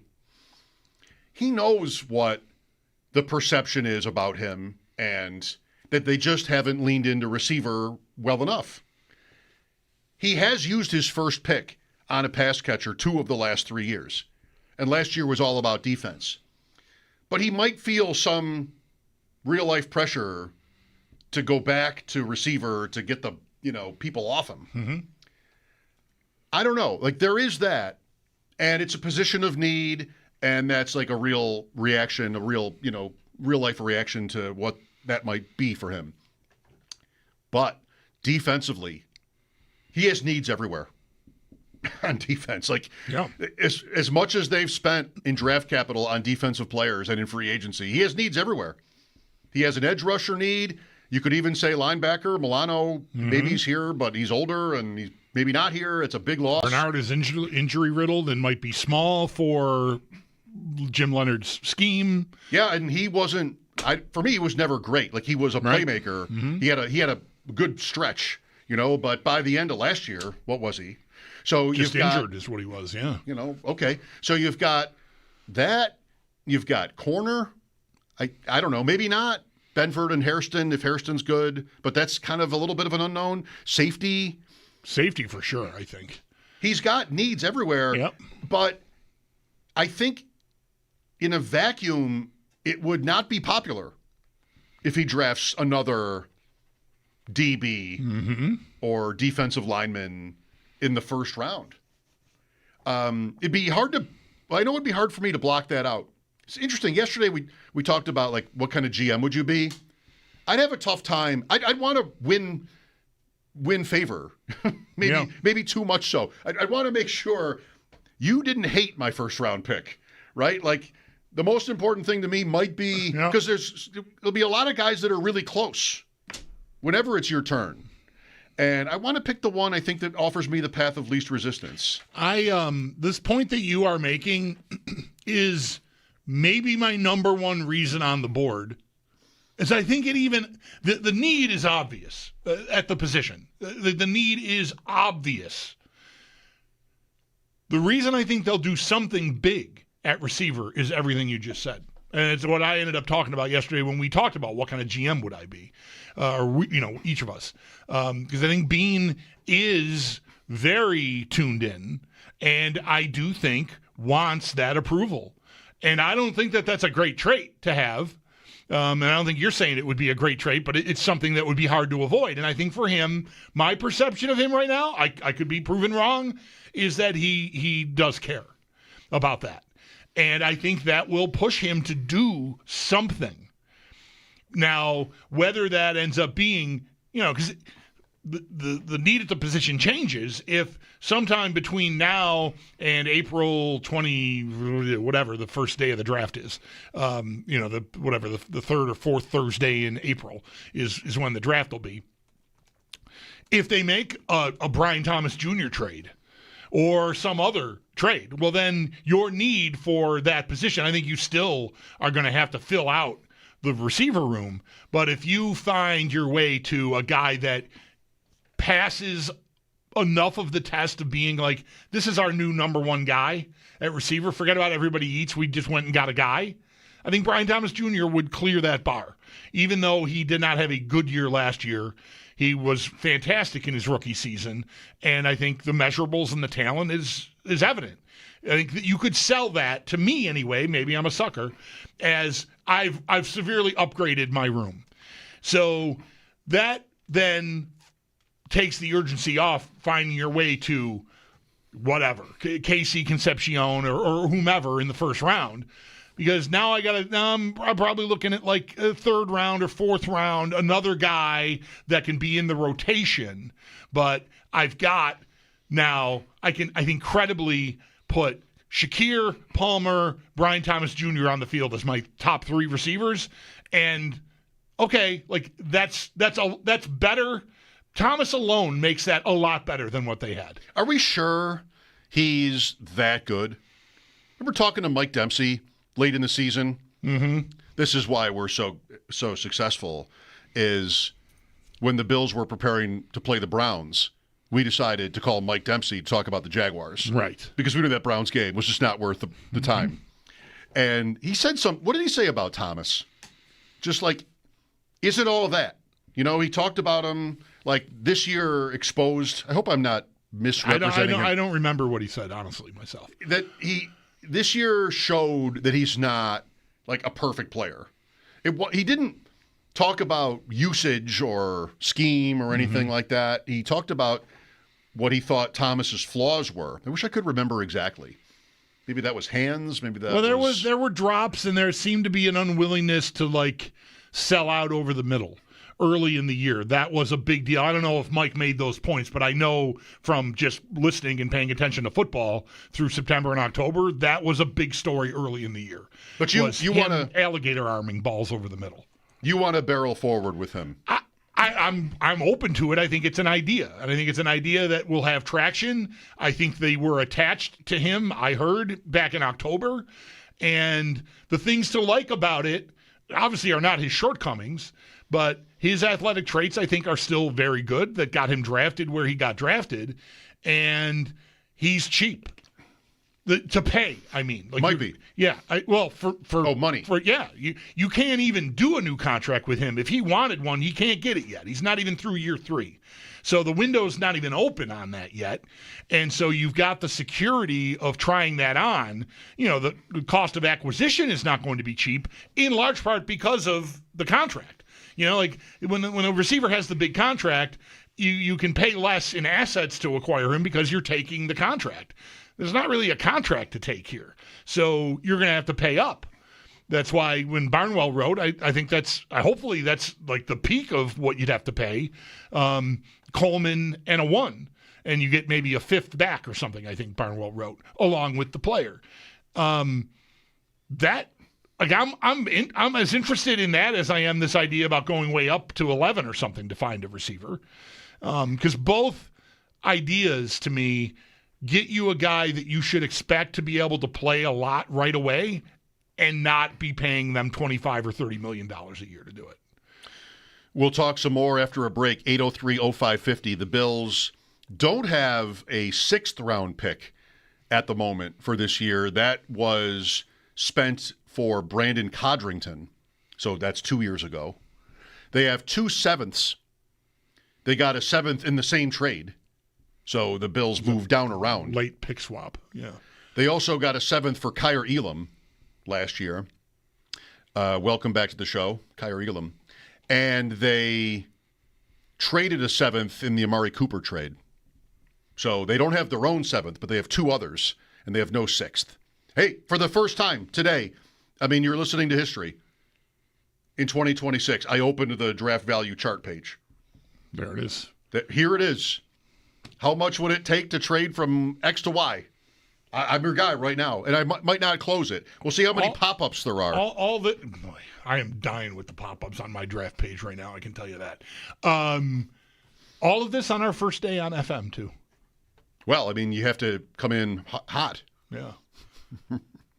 Right? I understand. It's not my first day on 107.7 FM. I understand we sound bassier on FM. Is that right? Yeah, that's what. Is that what we needed? I don't know. We play songs. Wouldn't that be? I mean, that would be on point. Maybe, yeah. Play some music. Yeah, it's 2 for Tuesday. It is Tuesday, at least.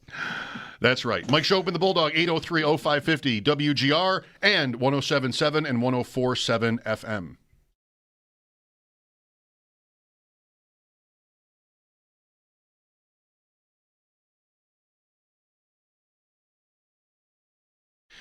When you need an electrician you can trust, home or maybe at your place of work, the name to know is Empire Electric.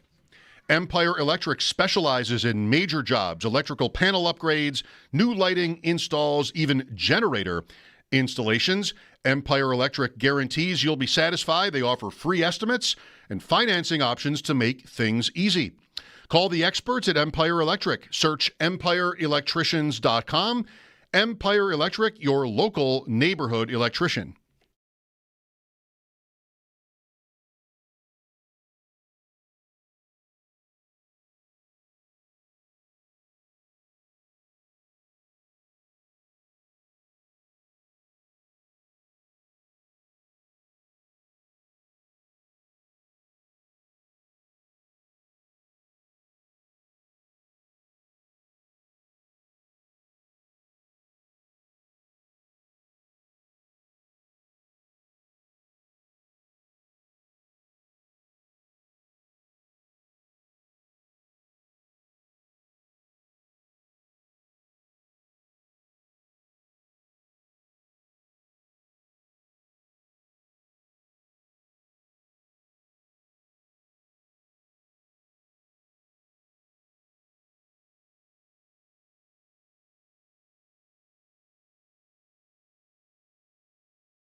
Free agent idea of the day? Go on. Mike Evans. You know, we just talked to John Ledger half an hour ago, and I wanted to ask him if he could ever, because you mentioned Tampa and Pittsburgh are the teams that he has been the most dialed in on since we've known him. And I wanted to ask him, like, is there any chance you could see Mike Evans playing somewhere else? It was just reported that he plans to. Oh, see, I didn't know or that. explore his options. Okay. All right, I'm listening. That's got to cost a lot for 1 year, right? I mean, it's 1,000 yards every year except for last year because it was finally completely undone by injuries, right, for him. Yeah, he had that 1,000-yard season streak, and right. I think he got to 400 every year of his career until this year. I would think you're paying who knows what the guy's looking for, but I wouldn't think that's a long-term deal at his age, but that could be like 2 years, $40-50 million or something. It'd be 33 by week 1. Yeah. I mean, no, I just why is it always this way? I think I know. Why is it always that the top names in free agency are old? You know, like the good young players get signed. Yeah, that's how it goes. Yeah. Do I want Mike Evans at 33 coming off his only basically down year? I mean, the season was cut in half. 368 yards for the Bucs. Also interesting would have been if we went longer with John Ledyard on the Bucs, like just so he's talking about the Bucs defense like it's ours, you know, just not that explosive playmaker type. And well, they drafted Ibuka in the first round, mid-first. That was a controversial pick, and then Ibuka went and had a great first half, and everybody, well, see, you lean into your strength. And then that dried up, and then they couldn't beat anybody in the second half. So, I don't know. Ibuka's an interesting player in fantasy to be drafting right now, because I think I want to trust what he was in the first half, and Evans will be gone, probably. And maybe Godwin. I don't know what they'll do. They signed him, but I feel like the ceiling is still pretty high for Ibuka. 803-0550 to join us. Mike Schopp and the Bulldog here, WGR and 107.7 and 104.7 FM.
And transition tag window has opened up in the NFL. It's going to run until March 3rd at 4 p.m. Last year, just 2 players ultimately were tagged, being Bengals wide receiver T. Higgins and Chiefs guard Trey Smith. And the Bills, they last used the tag back in 2016 with Cordy Glenn.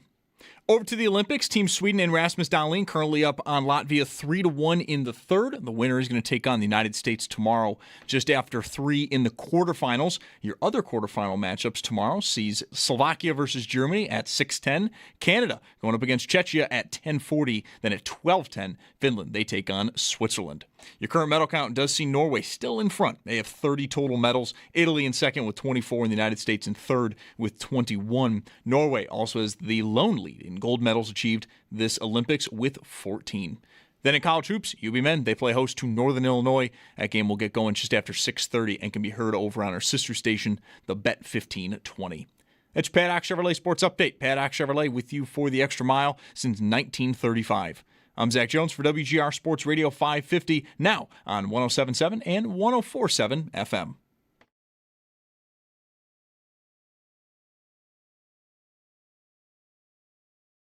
It's Mike Schopp. It's nothing you did. It's not you, it's me. It's not you. It's you, but you didn't cross me. And the Bulldog. Why did I choose? Why did I just stay in school? On WGR Sports Radio 550.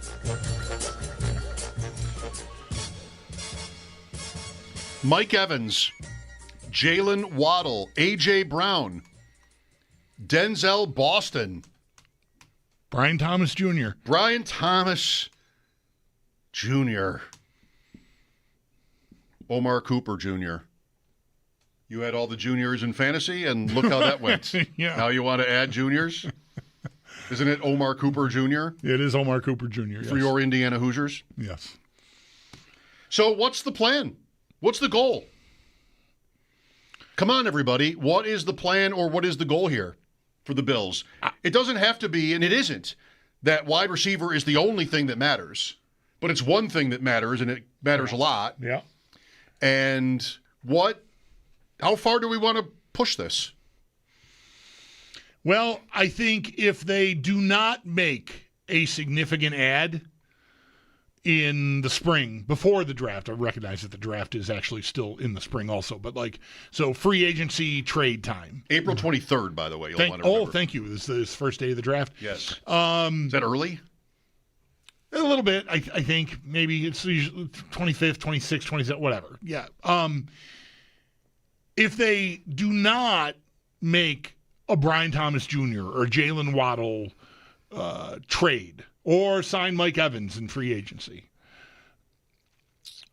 so they do nothing really significant. They'll probably, maybe they sign someone on the same level that Josh Palmer was last year. And that's not really going to move me if they do that, right? But if they don't find a guy that is on the field for them snap one, game one of the regular season, like a new starting outside receiver, which I think is absolutely called for. If they don't do that before the draft, then they have to prioritize finding that guy in the draft, I think.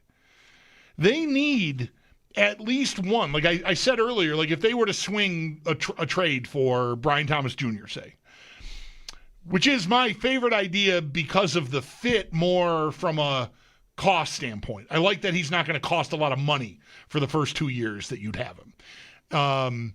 So I like that idea enough. If you do that, you still need, to me, to draft someone who should play for you this year. You do not have – what do you like? You've got 3 guys right now that I think are options moving into next year, and one of them is Keon Coleman. Shavers and Davis both got hurt in the playoffs. Shavers. ACL injuries. They like Shavers, and he played a lot because he's he's the dirty work guy, and that guy has played a lot with Joe Brady as their coordinator, and even before that, Gabe Davis was a version of that before he left. But I'm not ready to count on either one of those guys because of the timing of their injuries. They tore the ACLs in January. I know it lines up. They could be ready, but, I'm not ready to just say, oh, I've got him coming back off an ACL injury. I'm all set. That would be silly. So I think you need to prioritize having at least two guys that should be able to play for you. Like, realistically, 50, 60% of the snaps, more than that maybe even. But, with the way their rotation's been, maybe that changes now too. I don't know. But they need two guys that can play. And I think Bean, we talked about this already, and I'll say the same thing many, many times this offseason. I think he knows and hears it and knows it and cares about how he's perceived.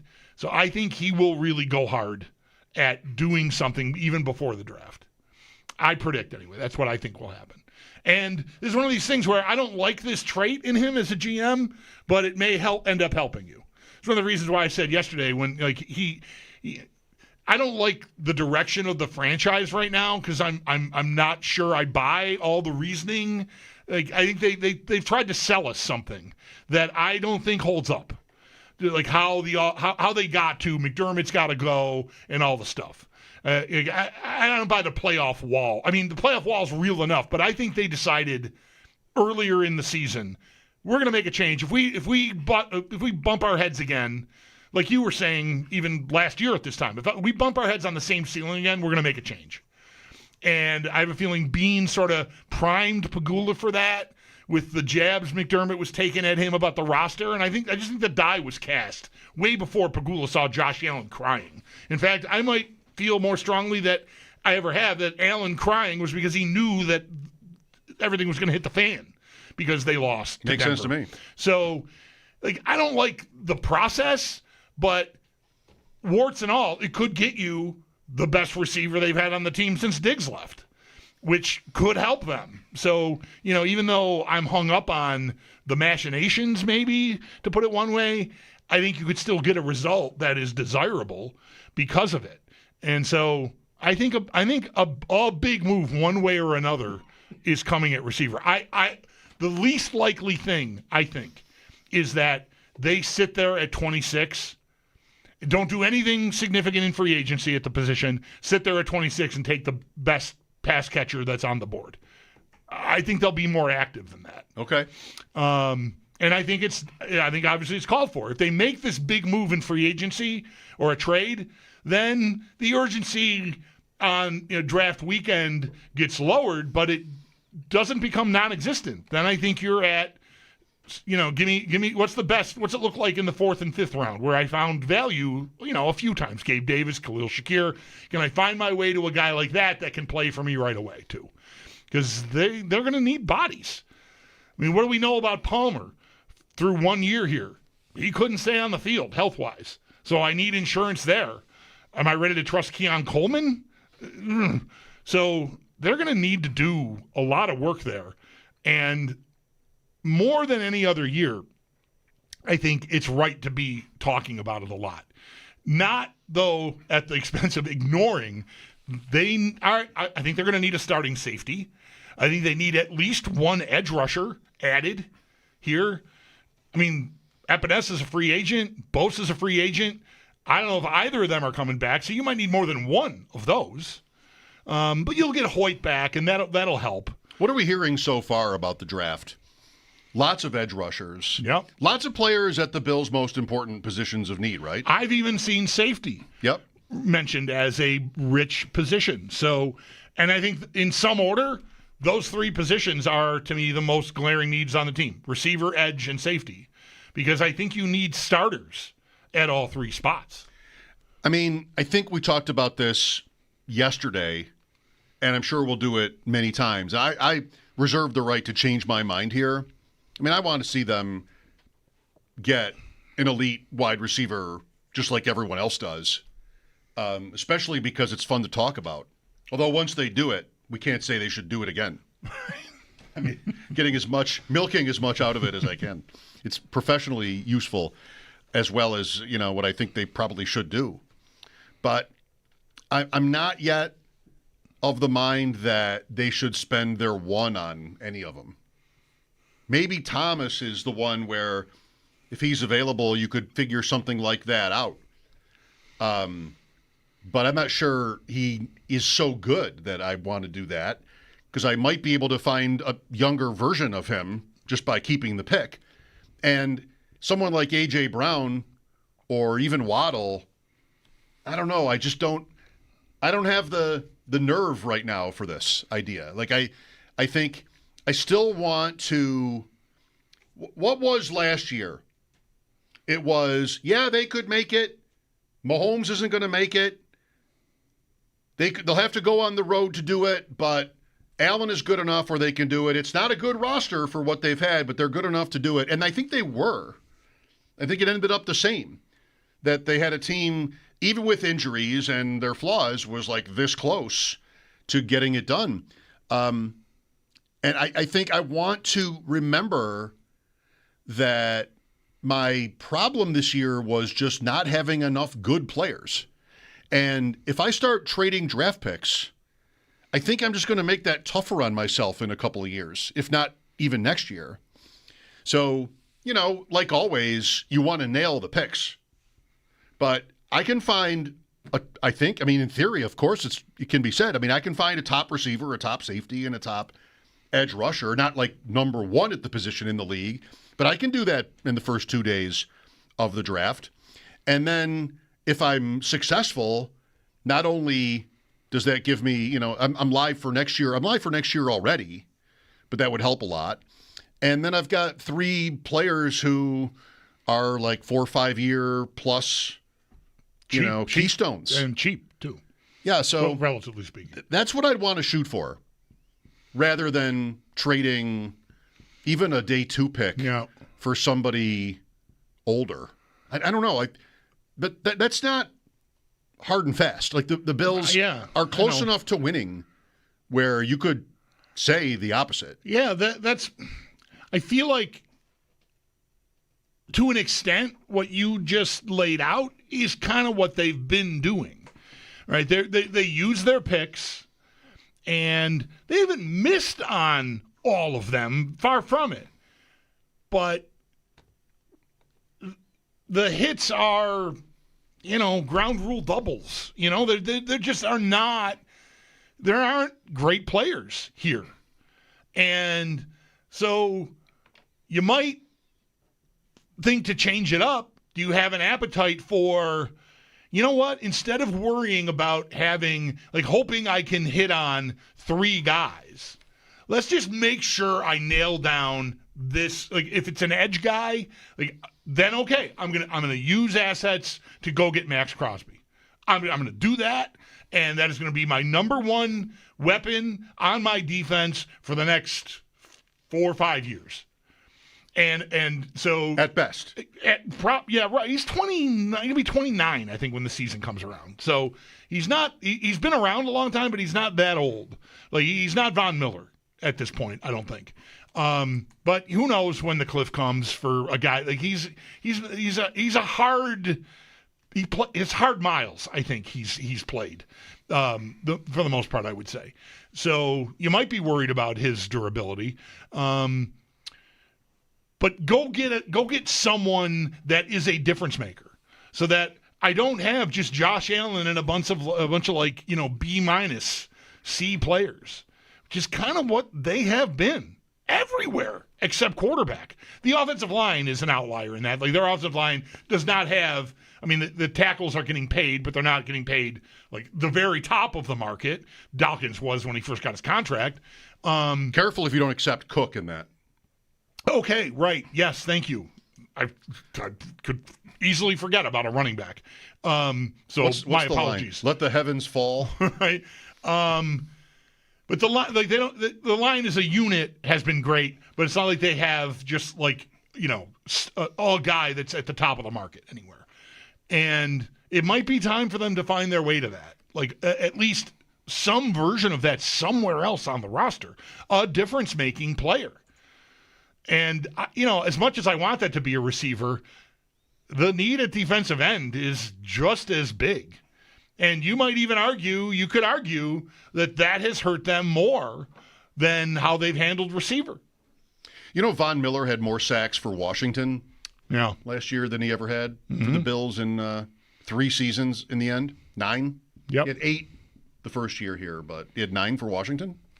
Wow, that was quiet. Yeah, I knew that because the trade deadline day, there was a couple of rumbles that they might be talking to Washington about Deebo Samuel and or Von Miller. Oh yeah, and I went and looked, and he might have had 6 or 8 sacks then, and that was October, maybe 6 it was then, early in the year. I don't know his game by game, but anyway, yeah, he had sort of a bounce back year. He's 9th all time in sacks, official sacks. So 1982 on. Otherwise, I don't know. How good is the research on that? Pro Football Reference has 2 different lists. Unofficial, the Deacon, since 1960. The Deacon Jones list. The Deacon Jones list, where he's 3rd. Your Jack Youngbloods, your Alan Pages, who are left off the other list. It's kind of silly that a sack didn't count until the 80s. I agree. We just didn't think of it. I don't know what we were doing. I mean, saying that, RBIs weren't invented until 1997, so it happens. Here's Gary with us. Hi, Gary. Hey, gentlemen, how are you? Good. I have a question. For you, Bulldog, and I usually agree with like 99.9% of the stuff you say, but I have to disagree with your one take, and that is going out and trying to trade some assets for another retread, and that's Max Crosby. Isn't there a way of them being able to partner up something with Rapp or someone else along with the draft pick to go with someone younger at that position? I just think we're just still spinning on wheels. We have another Von Miller situation where they're getting hurt in the second game of the season, and they're out for 6 weeks, come back for another game, out for 6 weeks. It just seems like we're just doing the same thing over and over. Well, I think they did Von Miller one time. So where's the over and over? they traded for Diggs one time. The thing they've done over and over is what you're suggesting they do. Use their picks and hope they hit on them. And they've hit on them enough that the guys are good players. But again, show me the other. I forgot Cook. You're right to point that out. Where's the other difference-making player on this roster? I don't think he exists. And look, I'm not even sure that Max Crosby is my favorite idea. All I'm doing is putting forth scenarios where, like, what do you want to change? What do you want to do differently here, right? How do you want to find your way to difference-making players? Because I think what you're coming back at me with is exactly what they have done every year since they got good. They signed Miller one time. They traded for Diggs one time. Diggs worked great. Miller didn't. Miller didn't, but he did about what I think they had the right to hope for, Von Miller, except for getting hurt, which anybody can get hurt. And he was in his 30s. He was, 33 when he signed with the Bills? So I don't think they really had the right to expect much more from him. Do you disagree with that? Like, the signing was always going to be a problem eventually. If he had stayed healthy, he probably would have had 12 sacks that first year because he had 8 when he got hurt. On Thanksgiving. And so that would have been a hit. But it didn't work because he didn't play anymore. And he was a shell of himself after that. Really, the last 2 years he was here were just... He played part-time. They couldn't live with getting rid of him because of the money, basically. So it's a loser anyway, to me, you look at it. It's a move that only really looks completely good if you win a championship with him, and then nobody cares. Go ahead with your dead cap money. Tell me again how much it is. I got a ring. So if you get the ring, that was always the take on Von Miller. Yeah. Was going to be, as long as I win it, then whatever. I'll deal with the fallout of the contract later. If I don't win it, I'm going to regret it. Right. And he could have been healthy and productive, and they could have not won, and you could still regret it. Like, right. I think that's what you're saying. Yes. The fact that he didn't, it didn't work the way you would have wanted it to. But my point to the caller is, I don't think it makes sense to say that they've done that so much. They haven't hardly done it at all. For all Beans talk about, we don't want to be the Rams. Yeah, yes, the Rams had a terrible year after they won the Super Bowl. One terrible year. They've been, they don't have a 28-year-old freakazoid at quarterback like the Bills do, but they do have now the reigning MVP and have had him the whole time. They have been contendery enough the entire time that I don't think criticizing them for not caring about the picks really washes. They had the one bad year, but every other year they've been kind of at the same level as the Bills. So I don't know. There's all kinds of different ways to do it. I don't think criticizing a team that sold off futures for the now, won a Super Bowl, had one bad year, and has been a 10 or more in division contender every year team is some example of it's like a cautionary tale. The Rams. Don't do it that way. Mm-hmm. I don't know. It's worked well enough. By the way, did you know the second ranking player all time in RBIs didn't even debut until the 90s? Or even after that? No, maybe? I didn't know. I wanted to ask you, second though, all time? You made this, you hilarious. You said this about 1997. Yes. And they're like, well, how did players who won the Triple Crown in the 50s, what was the third leg of the Triple Crown then? It was performance. It was rhythmic gymnastics with the ribbon. You know the ribbon that they have and the ball? Yeah, right. There was like a tiebreaker. If you won two of the categories, then it went to the ball. Literally second all-time in RBIs is a player who debuted in the 2000s. You'll be here a while, I bet, if I don't tell you. That's not to sell you short. I mean, you'll know who this guy is, but sure, I wouldn't have even, listen to me now. I wouldn't have even got it. I mean, what am I saying? But, yeah, this would have stumped me, I think, which is bad. Yeah, I don't know. I don't know.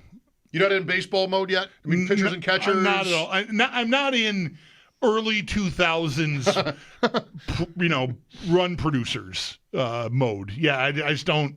Okay. I don't have a guess. Pujols. Oh, okay. Yeah, sure. He had 4 more RBIs than Babe Ruth did. I wonder if that's what that was enough. Once he passed Babe Ruth for second in ribbies, he was like, I'm good now. I just wanted to get second. Who's first? Aaron. Okay. My guy. Your guy, Hank Aaron. I should know that. Does everybody know that's Bulldog's guy? Do the FM people know that? That Bulldog is a Hank Aaron guy? Big Hank Aaron guy. You're not in 2000s baseball mode. You are in 1950s baseball mode. Yes, I am. And which is a great place to hang. Also early 70s breaking the home run record mode. I listened to a baseball broadcast from 1957 earlier today. Dodgers, Reds. Okay. Brooklyn. What were some highlights? Well, the first thing was, and this is why I chose the game on my Sleep to Baseball podcast menu, was Vin Scully did the game. That's a win right there. And I don't know if it's the recording or what, but he has a much deeper sounding voice on this tape. Was it on FM? Probably was on FM, yeah. They interrupted Bill Haley and the Comets for Dodgers baseball. No, what even was FM then? We should know our history. Which part of his... I've been on this frequency before, and I'm feeling very touched today by that. Oh, that's right. That's right. My former home. Yeah. They're going to have Carl Furillo night coming up soon. That was talked about. What were the highlights? I don't know how the game went. I fell asleep. But they're going to have Carl Furillo night, and his family's going to be there. And Scully named his wife and kids. Oh, how nice! And they're all going to be there for Carl. That's a tough name for me. Carl Furillo night. Was he still working by himself? Carl back Furillo? Then? No, Vin. No, he didn't do the play-by-play even. Okay. Or at least for the innings, the first 2 innings. Yep. That's what I heard. Okay. I was out after that. I mean, out. Yeah. Gotcha. Some other guy. Yeah. All right. Campanella was in the lineup. That tracks. He hadn't had his injury yet. He was in an accident and was paralyzed. Right. Wheelchair bound. Robinson, I think, had retired. What year was this again? 57. 57? Yeah. Big year in cards. First year of photographs on the card, not an illustration. So 57s are actual pictures of the players. All right, enough baseball for now. Mike Schopp and the Bulldog here at 803-0550. Want to go trading for a veteran? Want to keep your picks? What's it going to be out there? Thanks for the call, Gary. Hopefully you and Bulldog will get it back together, make it work after this setback in your relationship. We'll be right back after the update here on WGR and 107.7 and 104.7 FM.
The United States and Tage Thompson have their matchup in the quarterfinals. It is going to be Team Sweden and Rasmus Dahlin tomorrow afternoon at 3 p.m. in the quarterfinals. One of the two Sabres in the Olympics will be going home tomorrow. Your other three matchups in the quarterfinals, Slovakia versus Germany at 6:10, Canada going up against Czechia at 10:40, then at 12:10 it's Finland taking on Switzerland. And the current medal count does see Norway in front with 30, Italy in second with 24, the United States in third with 21. Norway does also have the lead in gold medals with 14.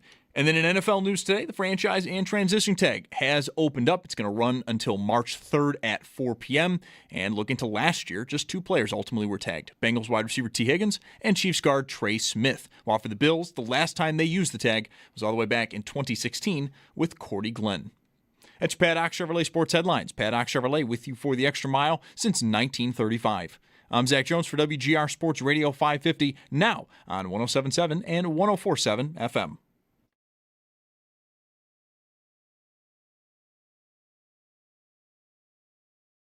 I think that he still showed enough juice, some really fluky injuries like landing on his collarbone, having some concussions. I don't think those are like long-term issues for Mike Evans. And if you're the next team that's going to sign him, it's the hamstring injury that you'd have to kind of account for. But even if you give me 10 solid games for Mike Evans this next year, I do think that you could see that. I think that Steph Diggs would be a very similar conversation, dealing with some injuries, older player. But we know when push comes to shove, he's a very talented player. Hayden Winks from Underdog. I have a lot of respect for him. You know what? I might have to plant a flag here. Mike Evans would be a great Bill. That guy, Mike Evans. Sure. Hall of Fame. Mm-hmm. He would be a great Bill. I don't know if I want to deal with A.J. Brown. Maybe A.J. Brown's just way better at this stage. I don't know. Evans has been so good. And there's Hayden talking about injuries. You always have that risk. An older player. He'd be a really, really cool Bills player, Evans. I think I might want to stand for that. I'm not going to throw rocks at you about it. Rocks. I mean, that took a turn. I'm open to any big name, big time. You'd have to stand for this. If you're going to be that guy, you can't push back on Mike Evans. No, or A.J. Brown. I know. Like, everyone's, he was reading a book.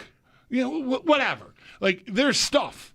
Brown reads to me and looks to me very much like Stefon Diggs 6 years later story. Like, Diggs, he didn't sit on the sideline reading a book, and there wasn't like a prolonged number of like uncomfortable situations that needed to be addressed by either the coach or the players, the quarterback, whatever. But there was turbulence with Diggs, and I think right-sized for another 5 or 6 years having gone by, I feel like Brown is about it's about the same thing. It's just louder now because everything's louder now. So, like, whatever he's done that has rubbed people the wrong way has just gotten more attention because everything gets more attention. I think this is it's a flimsy premise. I'm just thinking of it as I'm talking. So, if it doesn't exactly hold water, well, so be it. I guess I'll just have to live with it. It won't be the first time. But I'm not scared of Brown, is all I'm trying to get to. Any more than you should have been scared of Diggs back in 2020, I think. Sure, is it perfect? No. Is he great? Yes. Would he be the best player at the position on this team by a mile? Yes. Would I expect him to come here and catch 110 passes? Yes. Might there be a problem? I guess. But, I mean, what player at that position am I acquiring? Like, unless the Vikings want to make Justin Jefferson available, who seems like an absolute charming. He's an angel. He's like the most non-diva receiver that he could probably get away with anything because he's so great. But he seems like such a good guy, good teammate, all that stuff. Teams don't trade that guy. It's funny how that is. You would agree. There's only so much faith you can have in these narratives. And A.J. Brown with the Eagles, I mean, they won a Super Bowl.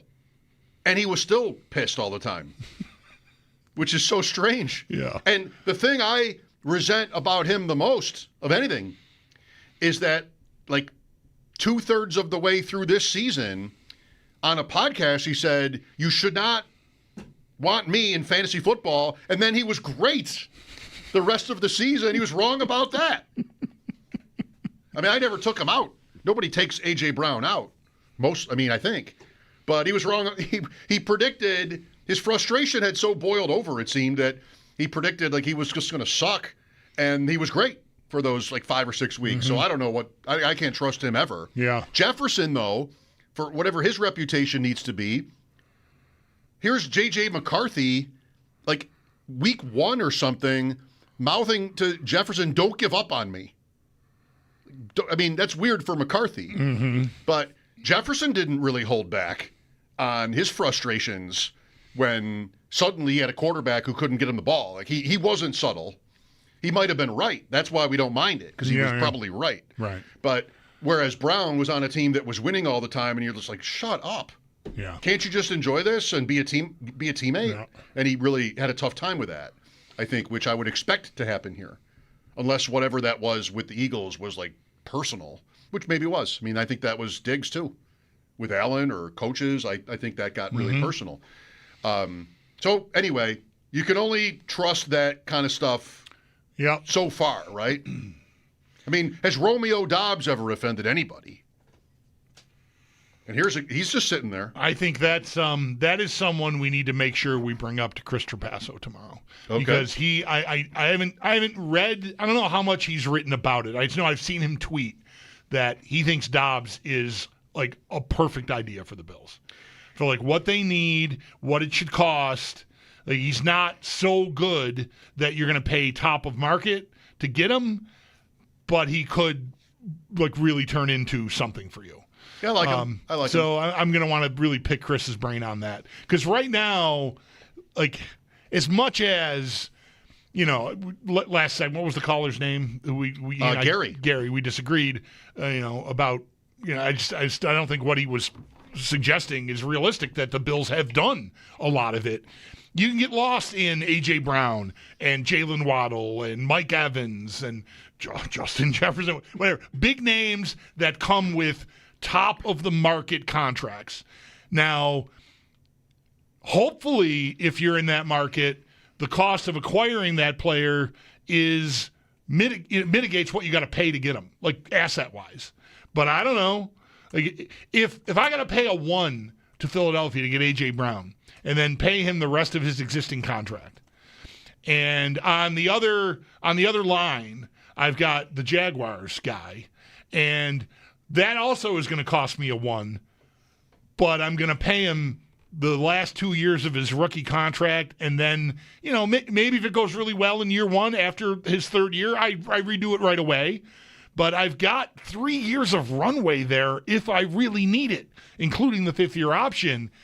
So on one hand, I'm paying a 1 plus for the player that's making close to $30 million, who's obviously more proven because he's got the second contract. Obviously, you don't get the second contract if you're not proven.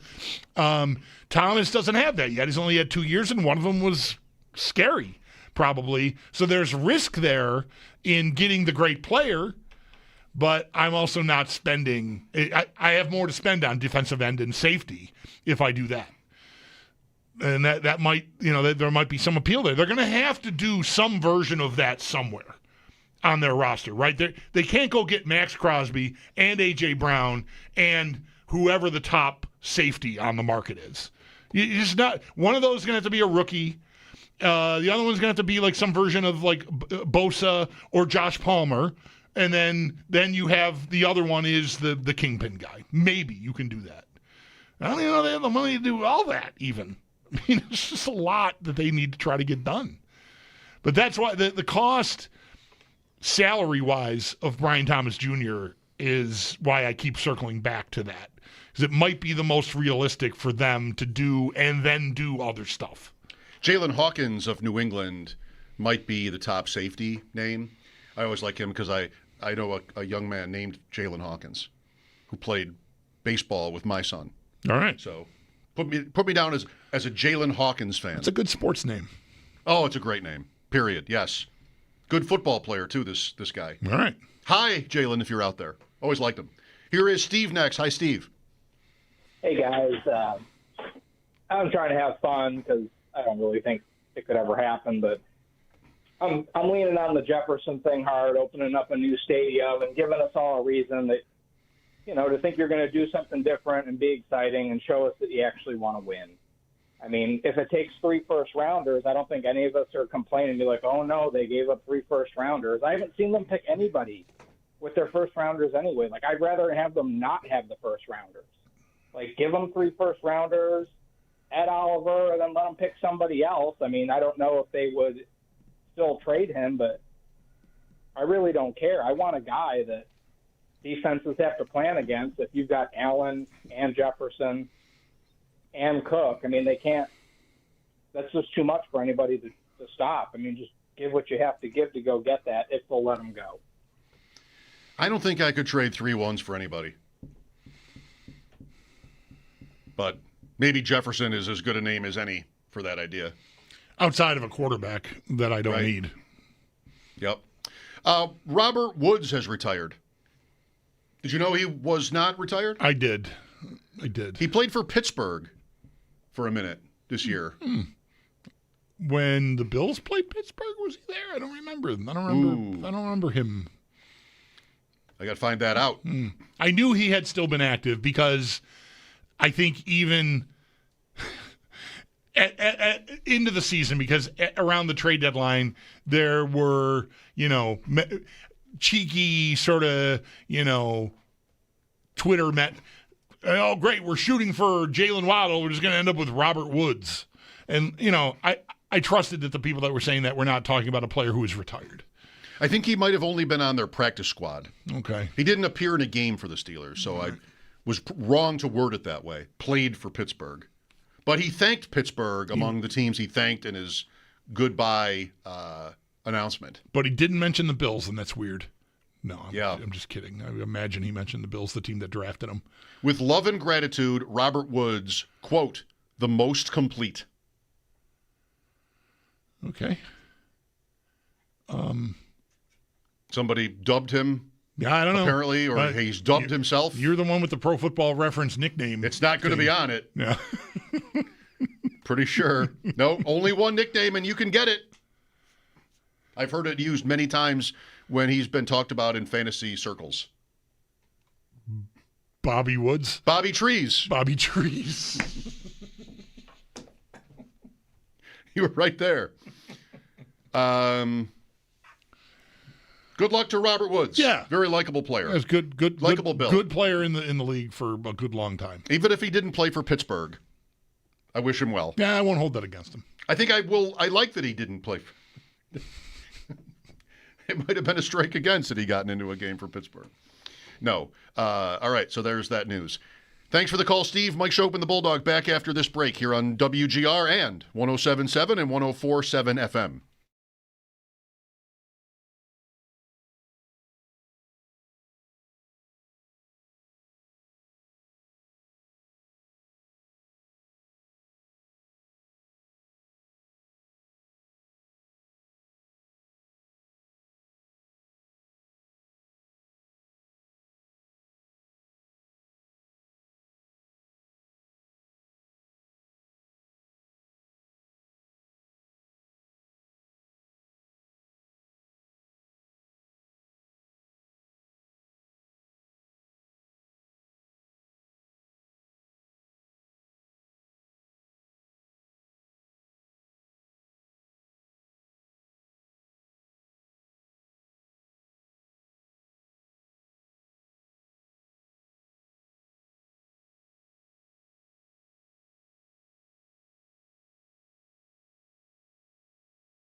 USA men's hockey, they know their opponent. It'll be Sweden.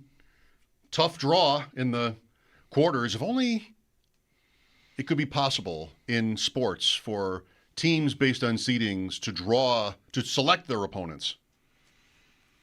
Then maybe I'm not already setting the table for excuses. I'm not, like, USA men's hockey does not tug on my proverbial heartstrings. I don't care that much whether they win. I kind of like it when Sweden or Finland win the gold medal, which has happened a lot. Mm-hmm. I mean, not a lot, but it's happened enough times. I kind of like it when that happens. I don't know. I always have there are too many players on Team USA that I just dislike when these Olympics come around. Well, they haven't had the pros there in a long time, but it certainly was true back then. Yep. Too many guys that I just kind of hated as hockey players. But, Thompson, and I don't hate Thompson. Thompson versus Dahlin tomorrow. Right. Yeah, they if you don't know, the U.S. was the 2 in the after the preliminary round. Canada got the top seed, and I don't think there's any question Sweden is the hardest opponent left. Like the 5th best. Even higher. Yeah, I think I would rather. This is just me. What do I know? I would rather play Slovakia or Finland, who were teams that didn't play today, than play Sweden or Germany. Or Germany. Yeah, well, Germany played today, but anybody but Canada. Like Sweden's 3. Right. Yes, that's it exactly. Yes. So the other teams that had the bye today, I'd rather play Czechia than play Sweden. I'd rather play Germany, like you said, and of course Slovakia, Finland, same. And Finland and Switzerland is the other one.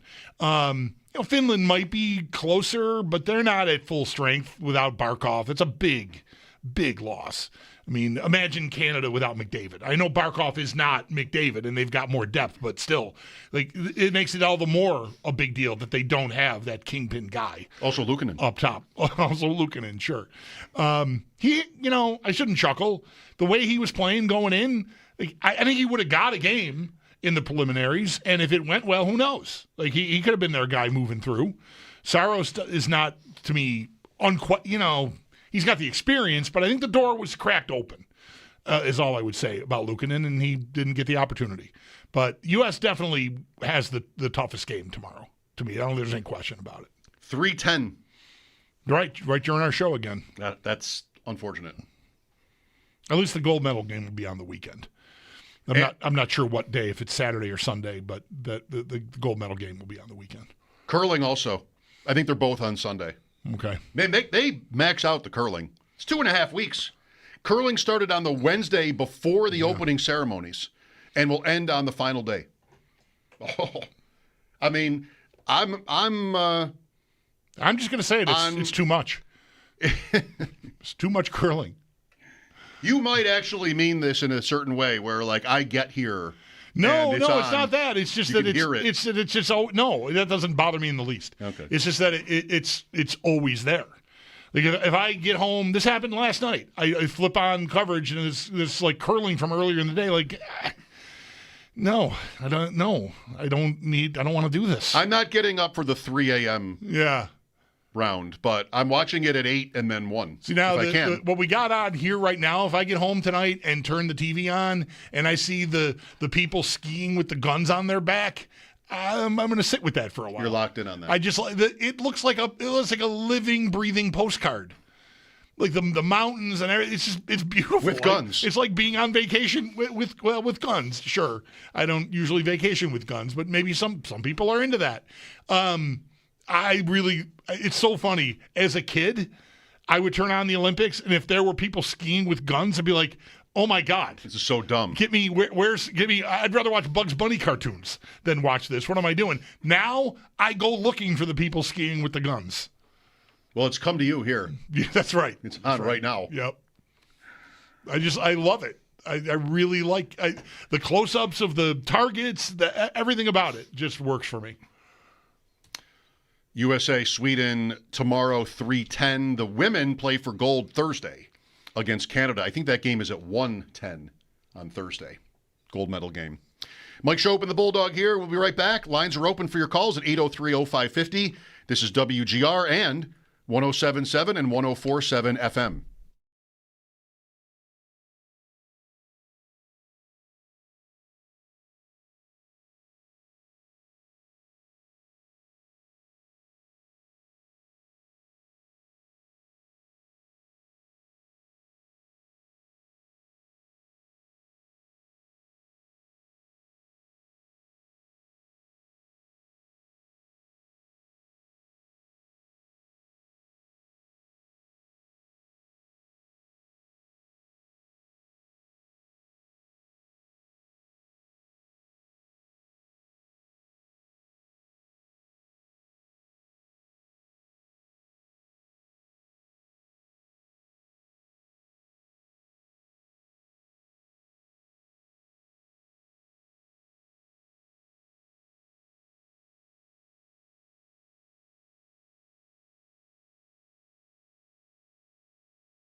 Window has opened up in the NFL. It's going to run through March 3rd at 4 p.m. Looking back to last year, just 2 players ultimately were tagged, that being Bengals wide receiver T. Higgins and Chiefs guard Trey Smith. While for the Bills, the last time they actually used the tag was about a decade ago, 2016, with Cordy Glenn. Speaking of the Bills, former Bills wide receiver Robert Woods did announce his retirement today after 13 seasons in the NFL. Woods signed a 1-day contract with the Rams to ultimately retire with them, the team he spent 5 seasons with and did win a Super Bowl with in 2021. But Woods did spend the first 4 years of his career with Buffalo.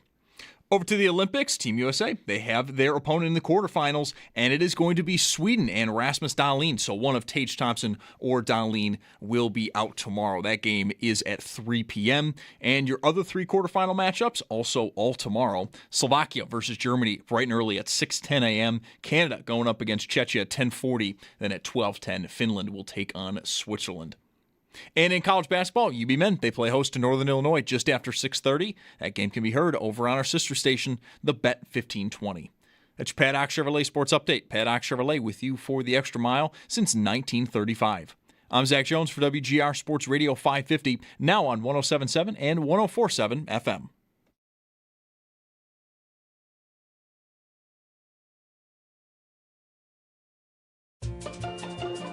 It's Mike Schopp and the Bulldog. If you wrap foil around that, just like the little bit of the base part of the banana where the fruit is, wrap foil around that top and they will last longer. You know, I'm something of a scientist myself.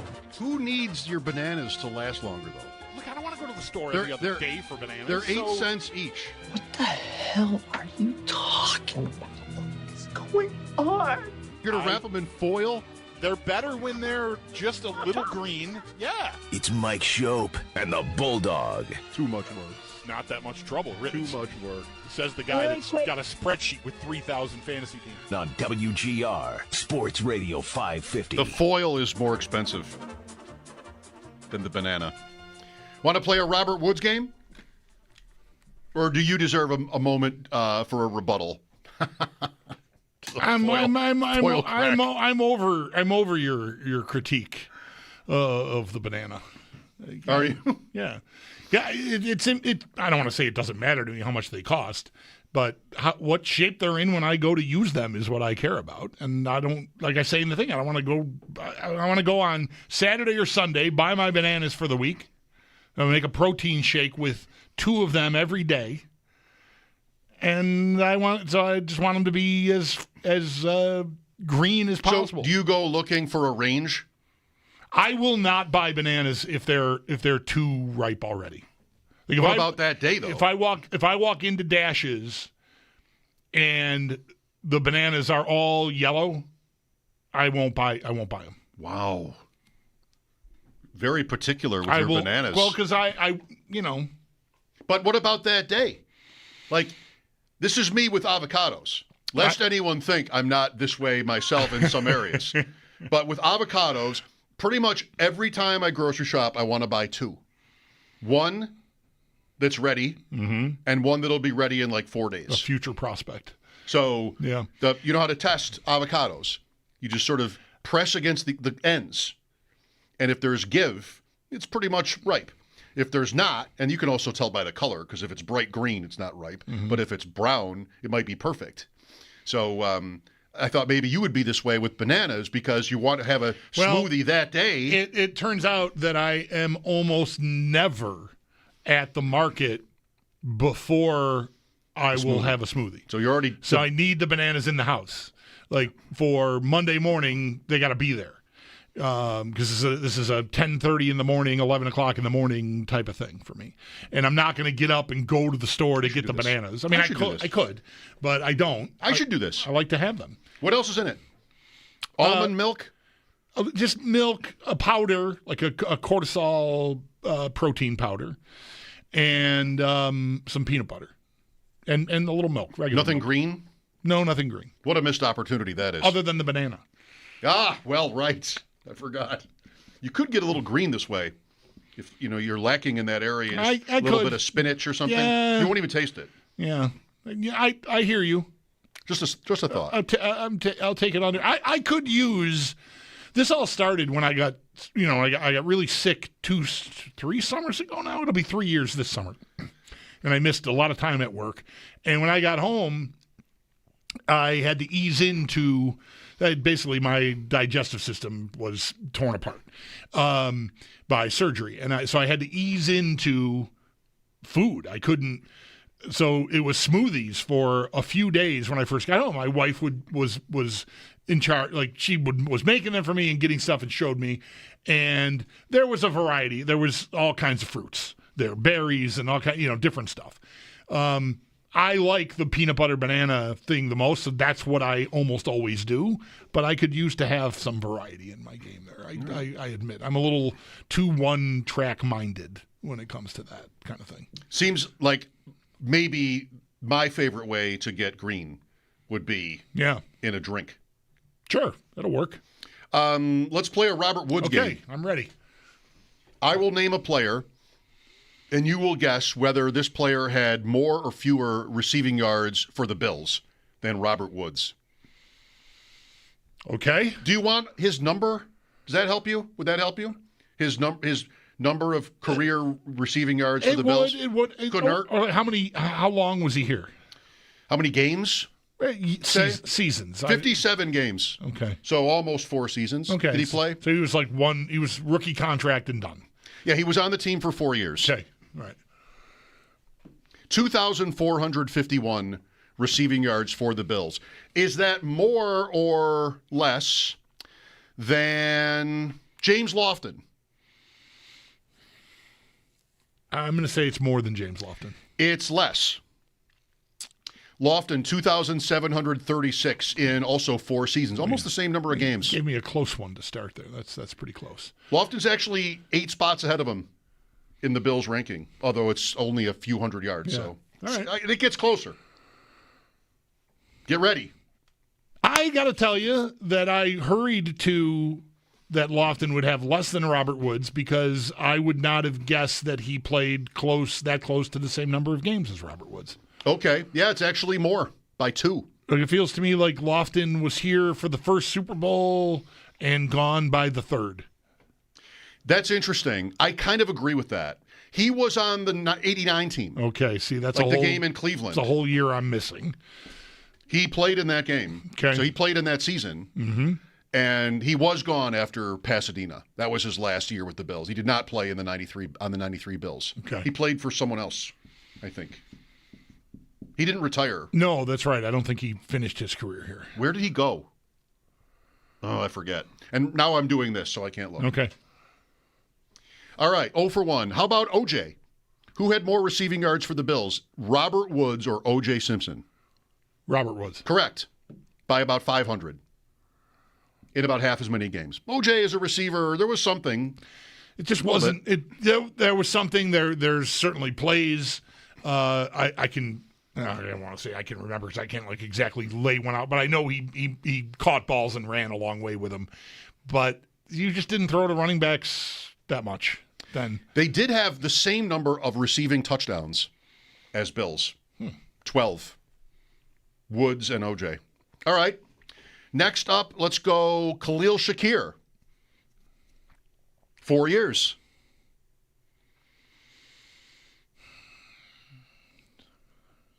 What is Woods' number again? 2,451. Receiving yards as a Bill. Robert Woods retired today. As a Ram. I am going to say that Shakir is under that number. He is. He's 1 spot below Woods on the all-time Bills list. 23-12 in 4 years. Yesterday I mentioned... I was able to sort of math that out. I feel like 700 yards is a good year, yardage-wise, from Shakir. And that's only been that was not his rookie year. Maybe he did that in his second year and his third year, and even his fourth. But it's still not going to get you to 2,400 yards. Yesterday I mentioned Keon Coleman had exactly 1 catch in his 5 career playoff games. Shakir in those 5 playoff games has 6 or more in each one. He had a big game against Jacksonville, didn't he? Just recently? 10 catches maybe in that game? Yeah, he was huge in that game. All right, you're rolling now. 2 of 3, correct.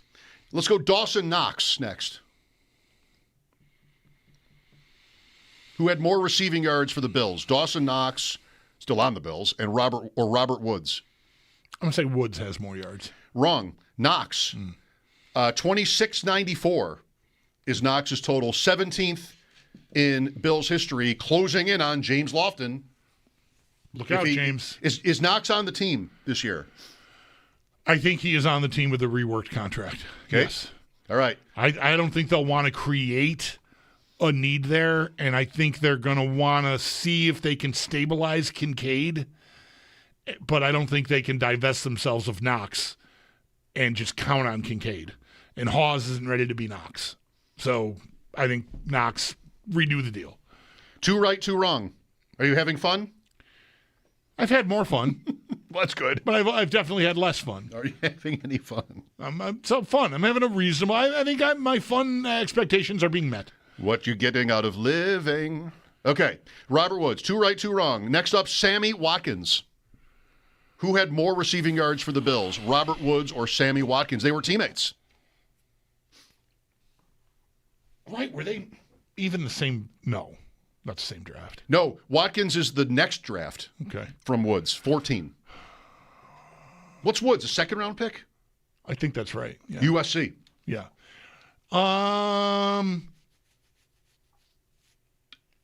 Watkins, I'm going to say less. Incorrect. Watkins had 8 more receiving yards as a Bill than Woods did. 8? 8. Remember the play. I can still see it in the play. It's an 8-yard pass. Can I get Gene Steratore in here for a review on one of these? I don't know. Like wrong is wrong. Watkins, he probably got 8 yards somewhere he shouldn't have got.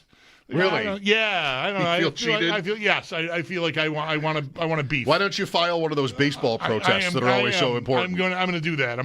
Here comes the petition. I'm going to talk to the people that are complaining about the curling rules and see if I can get some traction. Oh my God, on the curling. Relitigating the receiving yards in Sammy Watkins' 2015 season. Yeah, It was actually a trap. There was a catch he got credit for that was actually a trap. Exactly. Oh, it changes everything. Yep. 2 right, 3 wrong. Oof. Next up, Fred Jackson. Who had more yards receiving for the Bills, Robert Woods or Fred Jackson? Can you tell me how many seasons of Jackson we're talking about? Is it 6? He was on the team for parts of 8 years, I guess, 07 to 14. They would have been teammates too. It's going to be less. I'm saying less. It's more. Jackson is more. Or were you saying who would be less? No, the player you're asking about. I know that Jackson Woods is the baseline. So any comment I'm making is the guy that I'm being asked about. I don't want to be accused of more wrongdoing here. Yeah. After having read the stats correctly. I wasn't accusing you of wrongdoing. I was merely pointing out that there could be some inconsistency in the record keeping overall. Not you. You're reading it off a page. No bone to pick with you. I'm just saying somebody could have screwed up Watkins. Are you sure I'm not just doing this from memory? I'm positive you're not just doing this from memory. Hate the game, not the player. All right, Fred Jackson had more receiving yards, 2,640. How much longer are we going to play this? Because I'm 2-4 now. Yeah, we got to get you above 500. I really got some. We got to get you to 500, at least, right? Don Beebe. Who had more receiving yards for the Bills, Don Beebe or Robert Woods? See, you've hit me with so many overs in a row that I want to say under, but I really think Don Beebe probably had more receiving yards than Robert Woods. So I'm going to say Beebe had more. That'd be right. By 100. Less than 100. I'm back. You're back. 3 right, 4 wrong. Let's see what happens next. Cole Beasley. Who had more receiving yards for the Bills, Robert Woods or Cole Beasley? Woods. Incorrect. Beasley by 5 yards. You're going to love that. 5 yards. Oh, I remember that play too. Yeah, he dropped it. There's a play where he fell, got touched on the calf, and they missed it, and he rolled around for like 5 more yards. So that's why he's got more. That's right. I was there. I was at that game. 5 yards. I was at that game. Did he have? He had a 1,000-yard season. Didn't he? Think so. There was a 1 year in there that I should have taken that into account. It's now the first thing I think about when I think about Peter King, is that he voted Beasley for the All-Pro. All-Pro because he wanted a slot receiver represented. Unbelievable. But I like Peter King. Well, that's just egregious. I think he maybe should get some credit for being a trailblazer because the slot receiver back then, even this is just 6 years ago, probably in that if that. It still was thought of as less than, kind of like you're saying here. Like, I only put a slot receiver in the All-Pro. He's not the third best receiver in football this year. But now slot receiver, CeeDee Lamb's a slot receiver. Amon-Ra St. Brown's a slot receiver. Like the whole thing. Peter King elevated the slot receiver to the point where it's no longer sort of, he's not as good, let's just put him in the slot. Okay. Which is sort of how I feel like the slot receiver started. Sounds a little bit like what he did for special teams ace. Yeah. With Tasker. Yeah. Like he was always an advocate of I think I want to give our old buddy Peter a little credit there. Time's getting late, and you've got 3 right and 5 wrong. Mm-hmm. Andre Reed. Who had more receiving yards for the Bills, Robert Woods or Andre Reed? Pass. I'm not sure. I don't want to get another one wrong. Can I pass? Can I circle back? Yeah, you want to pass? You want to skip that one for now? Yeah, I think it's gonna be Andre Reed. Andre Reed had more than 10,000 more. I was gonna say he probably has 10,000 more yards. It's even more than that. Yeah. All right. What's the score now? Thank you for that. 4 right, 5 wrong. Yeah. It's at best that. No, it's 3 and 5. That's 4 now. Oh, it's 4. Okay. I think you got 4 right. Okay. Josh Reed. Who had more receiving yards for the Bills, Robert Woods or Josh Reed? Can you tell me how many years Josh Reed was here? 8. 8? He's got to have more. He's double the amount of time. I know he probably doesn't have as good a season as Robert Woods' best season, I might guess, but he's got to have more yards. He almost has exactly double the number of games, so good instinct there. He has more than 1,000 yards more than Woods. Yeah. All right. One more. This is the one. This is it. I'm really feeling the pressure now. I've used some of my best ones. Wow. Who do I want for this? No, you'll never get that wrong. Let's go with... Oh, yeah? Try me. I might. I might have to. Oh, wow. All right. Chris Burkett. Oh, Robert Woods has to have more yards than Chris Burkett. Correct, but it's very close. Oh, yeah? Okay. All right, we'll keep going now. How long was Burkett here? Well, it's 55 games, and Woods was 57. Okay, so I think of him as being sort of expelled when they were first getting good, but he was here, maybe he came here with Andre? Like 85, 86? 85. Okay. That's right. But by 88, maybe 89, he's gone. 89, he's on the team, and then he's gone. Okay. Then he's a Jet for 4 years. 4 years with the Jets. All right. Good for him. That's a nice career. Good for him. That's 8 years in the league. That's a nice career. Second round pick in 85. What's Reed? Same year. Later. But fifth round? I think 5th round. Kutztown State. I think 5th round. I should know this one without looking. Right? Yeah. It's Andre Reed. Yeah, I know. I'm disappointed. I'm not sure if it's 4th or 5th. It's one of those two for sure. I just don't remember which one. 4th. Okay. So I was wrong initially. I said 5th. Well, you made a nice comeback until that. I did back out of it and say it's either 4th or 5th, but by then it was too late. Yes. Well, you're watching the monobob here. I don't get you're distracted. I don't get it. The skiing with the guns. Yeah. That's not the monobob. No. I'll be on tonight on YouTube starting in just over an hour. ADP Chasing, our weekly fantasy look at draft movement. Talk about a lot of different topics. Tonight we're focusing on some of the players we expect to be on new teams. Tyreek Hill, Mike Evans, maybe even Kenneth Walker. So check that out. You can find a link to it on my Twitter or on YouTube. Love to have you. John Ledyard joined us earlier today talking NFL draft and who might be the best fit for the Bills in the draft, which is, it's almost here. Any minute. April 23rd. Yeah, no. you know, we're not at minutes yet. Never too early to look ahead. Although, I don't know. I feel like I'm going to, well, if I were to turn on ESPN some random weekday while one of their NFL shows are on, I would not be surprised to see a countdown clock with like 2,000 hours or whatever is on it. And Uncle Mel. Where's Mel's big board? It's got to be any minute. John Ledyard next here on WGR and 107.7 and 104.7 FM.